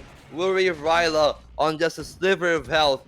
Suppressed. Last And player we'll only standing. bring the tour de force now. Will be brought down. Looking for his 4K to wrap down the series to become the first of our finalists. And Mythmate Defenders win. will confirm that the substitute coming from the coach position to wrap it up for his team right here. Yeah. And that's that. I mean, that's a quick wrap up. Yeah, I was eating my mentioned sausage, a man. 3-0. I mentioned a 3-0, and guess what? It was a 3-0 for Frey Frey. I'm not gonna say I called it, but it's on the screen. I called it. I do not exist. I am a medium in between quicksand and easel as they discuss their win. I am I mean, look, you can see in the game that there was some very good merit to my picks of the comments. But like sometimes stuff like this happens. Sometimes players have off games, and you know, sometimes other teams just clash into you stylistically in a way that is very unfavorable. And you know, it was always down to be feisty when you have a take 5 kind of jazzy style team in the side of the Frey and the well-oiled machine on the other end. You know, Terminator just talked to the hand. And well, you know, Terminator never wins in the end. Guys, Look. that is the winner in that Yeah. game. Look, I knew it from the start. I only said 3-2 because maybe we get a 5-game banger. But Easel did say that they were trolling a little bit, having a lot of fun with the 3-0. But it looks like that prediction that came out of nowhere is certainly the result we managed to see in the end. Look, a lot of the time, the final result overall does not reflect how close the games were. There are many a time where I've casted League of Legends best of 3, and it's been a 3-0, and it looks like they've been blown out of the water. But really, it's what happened this game. It's what happened in the games I casted. It's so many of the games are nail biters, and they're so close. Even that second game we saw, Frey's lost their momentum, and we almost saw Comets find room to climb back in and take the victory. It's not like every game was a 13-0. It's crazy. And I think the biggest I want to ask, you guys have been working so hard tonight, and the only thing I want to hear from both of you is who you think deserves the big bronze, gold, whatever color your MVP medal is, to be laid around their neck. Easel, you're giving a bit your beard a bit of a scratch. Is it coming to mind? It's a tough choice. I'm looking at the players. I'm contemplating. I mean, because I want to say Zaya, really always fragging, always there. But it's like there were always someone from Frey's who felt like they were doing remarkable things. We said Sika was the MVP of the third map, or at least for a lot of it, carrying that scoreboard. But then, what was their name? Reina, Mega something. Mythgun. Myth what? Myth Mage. Myth Mage, yeah. Yeah. Myth Mage just coming in out of nowhere, and honestly, low-key the MVP of the third map, just putting the nail in the coffin, not letting there to be a single chance of this going to map number 3. It's just crazy. But you can't forget about Saga from map number 1. Saga mans. They're smurfing in this lobby, honestly. What about you, Volt? What did you think? Look, Okay. it's a close competition. It is a close competition, but you know who I'll give it to? I have to give it to Chica. Like, come on. Like, the man was the reason that they won the bind. He was the reason that there were a lot of situations that were very dangerous outside of the Zaya and just like, you know, the eventual lurking down the B of both area. But you know, like Chica always brought a lot of value in this situation. He was the bit of consistency that his team always needed. And he always had that little bit of danger when he's holding the op on any of the 3 maps that, okay, maybe this is going to be a little bit feisty. And, well, when that happened in Haven, he carried them over. When that happened here, he's like always in the support of his teammates, always trying to find the picks, the angles, the setup. And in that sense, you can say he's not on the scoreboard as often as the other players, but for me, I think he is the glue that puts that team together. So, That was our semi-finals of the Victoris rival series here on the Valorant end, and I have to say, it has led to now finally 2 teams being left at the summit. We're still waiting on information here from what happened with the other side, but as of now, Frey's team have bumped themselves up to fight for the top spot. Look, ladies, gentlemen, everybody else, it has been okay. Sorry, we're getting messages. They are still playing right now, so we'll be up with the information about what's happening with them soon enough. So make sure you keep your eyes peeled. If you're a Frey supporter, if you're a Comet supporter, I mean, you have to go for Frey now. Look, the team, you want the team that beat you to win, right? Is that how it works? I feel like when I'm watching like the World Cup or something, Yeah, of course. it's like yeah, because that means like we lost to the best team. Yeah. So yeah, I mean, they did. Frey's played crazy. They're all carries, you know. So make sure you support Comets. If you've lost, give all your love, give all your support to Frey's. They are going to have a hard time walking into this last game. Look, do you guys think that there is any adjustments they might have to make? Frey's, did they have any weak spots? I mean, we felt like we mentioned having 2 outstanding fraggers, but then everyone was fragging outstandingly. Like there were so many people, as you mentioned, just back and forth shining with different abilities. Volt, do you think they have, what do they need to think about, if anything, to walk away? Okay, so here's what I think, that if I'm a Frey coach or like a Frey player, here's what I think. I think, okay, we have 2 very stable pieces of firepower. Then one of the other 3 members will always try to pop up on like a specialty map or a specialty agent, or when the stars align. Maybe I'm holding the op. Maybe they don't have the agents to deal with what I'm doing. So you at least have that going for you. What you're scared of is what sometimes happened in game 1 and 2, where when you lose this team, you feel like there isn't really that pusher. And that push always came from like coordinated play on the side of Comet here today. And well, the other teams that did play them in groups, you know, there was that consistent like strategic push, the push and pull game. They don't play it as meticulously as the other teams. So I think that this is one point that maybe they can like consider playing around more often, or you can just embrace the mayhem and just like revel in that moment and say, okay, how about we turn into a team of full fraggers? I like the chaos, and what I like about the chaos is it has adaptations that come with it. So they're constantly applying pressure in different places, and apply pressure in enough different places, and the bubble has to burst at some point. So good job to both teams. I want to say, Comets, I was wanting you guys to go all the way, but I respect as far as you did end up going. Frey's, I'm excited to see you guys up in the finals. Let's go. A bit of caster bias there from Easel. Of course, that would never actually happen. That was a joke, biased. right, Easel? Yeah. Yeah. What do you mean? I just said I like both teams. Where's the Well, you just bias? said you wanted Comets to go all the way. That's bias. Yeah. Now that they won. So you were going. Unbelievable. You're allowed to go for a team, but you know what? No. I feel like, as a caster, I feel like you're allowed to go for a team. I've seen like I'm RLCS saying they Worlds and won, stuff. so do the next one. I'm rooting for the team we just finished watching. I feel like that's what it is. Okay. I believe you. I mean, is it? I swear I see like RLCS casters, as I was saying, like they're wearing like the jerseys of all the teams they're going for, bro. Is that allowed?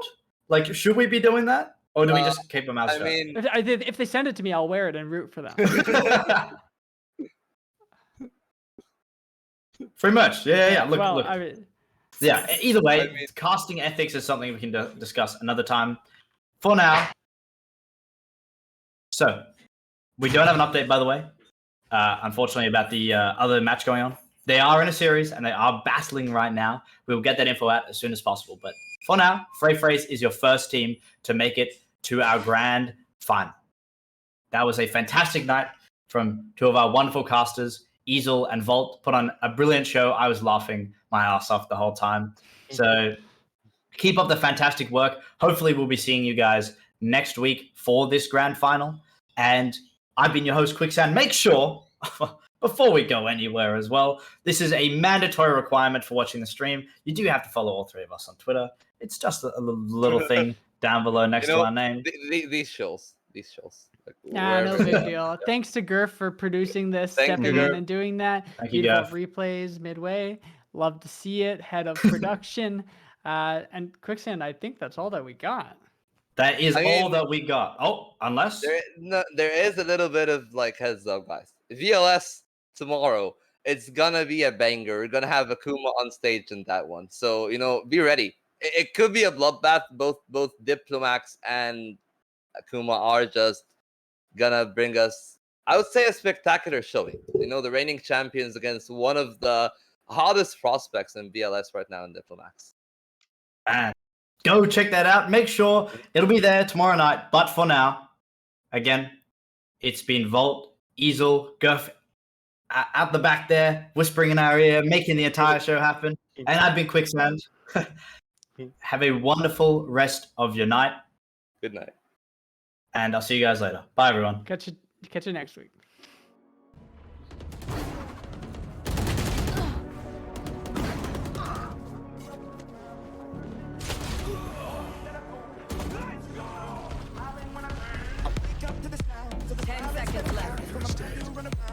Spike down A. Last player standing. One enemy remaining. Spike planted.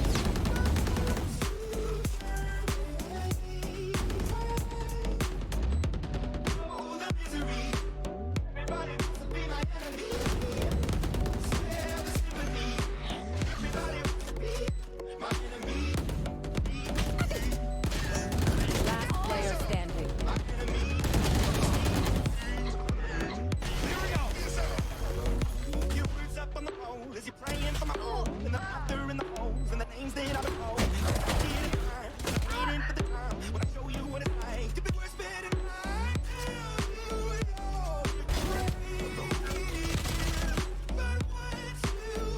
One enemy remaining.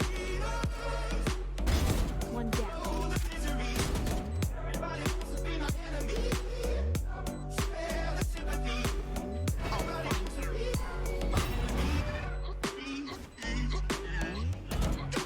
Here.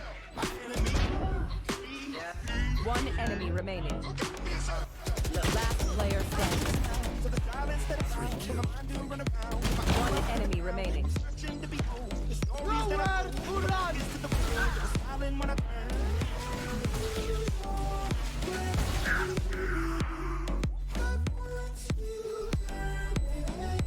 Oh, no, you don't deserve mine.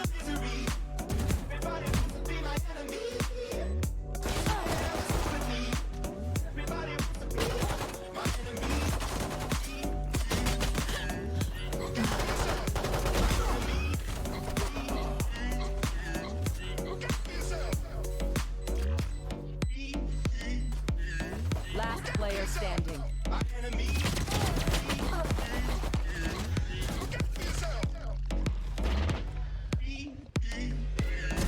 Finish.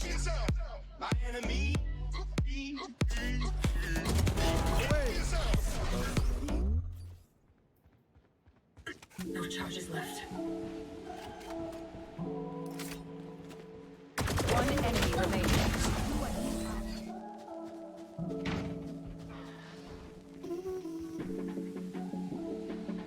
30 seconds left.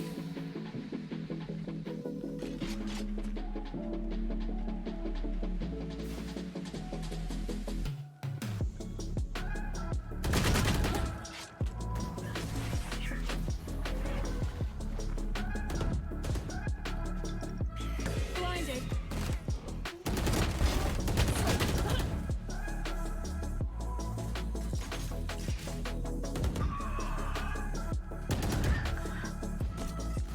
Fire in the hole! Last player standing.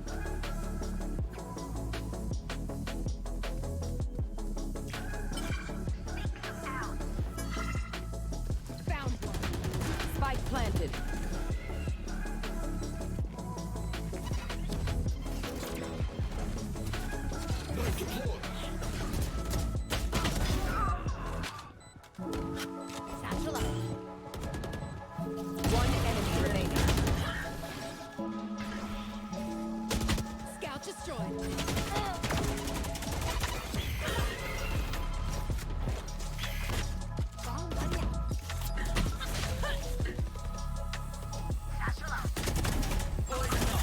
One enemy Spike remaining. down A.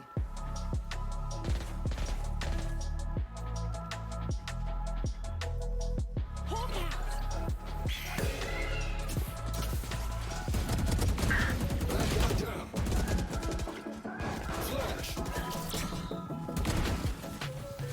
One enemy remaining. Spike down A.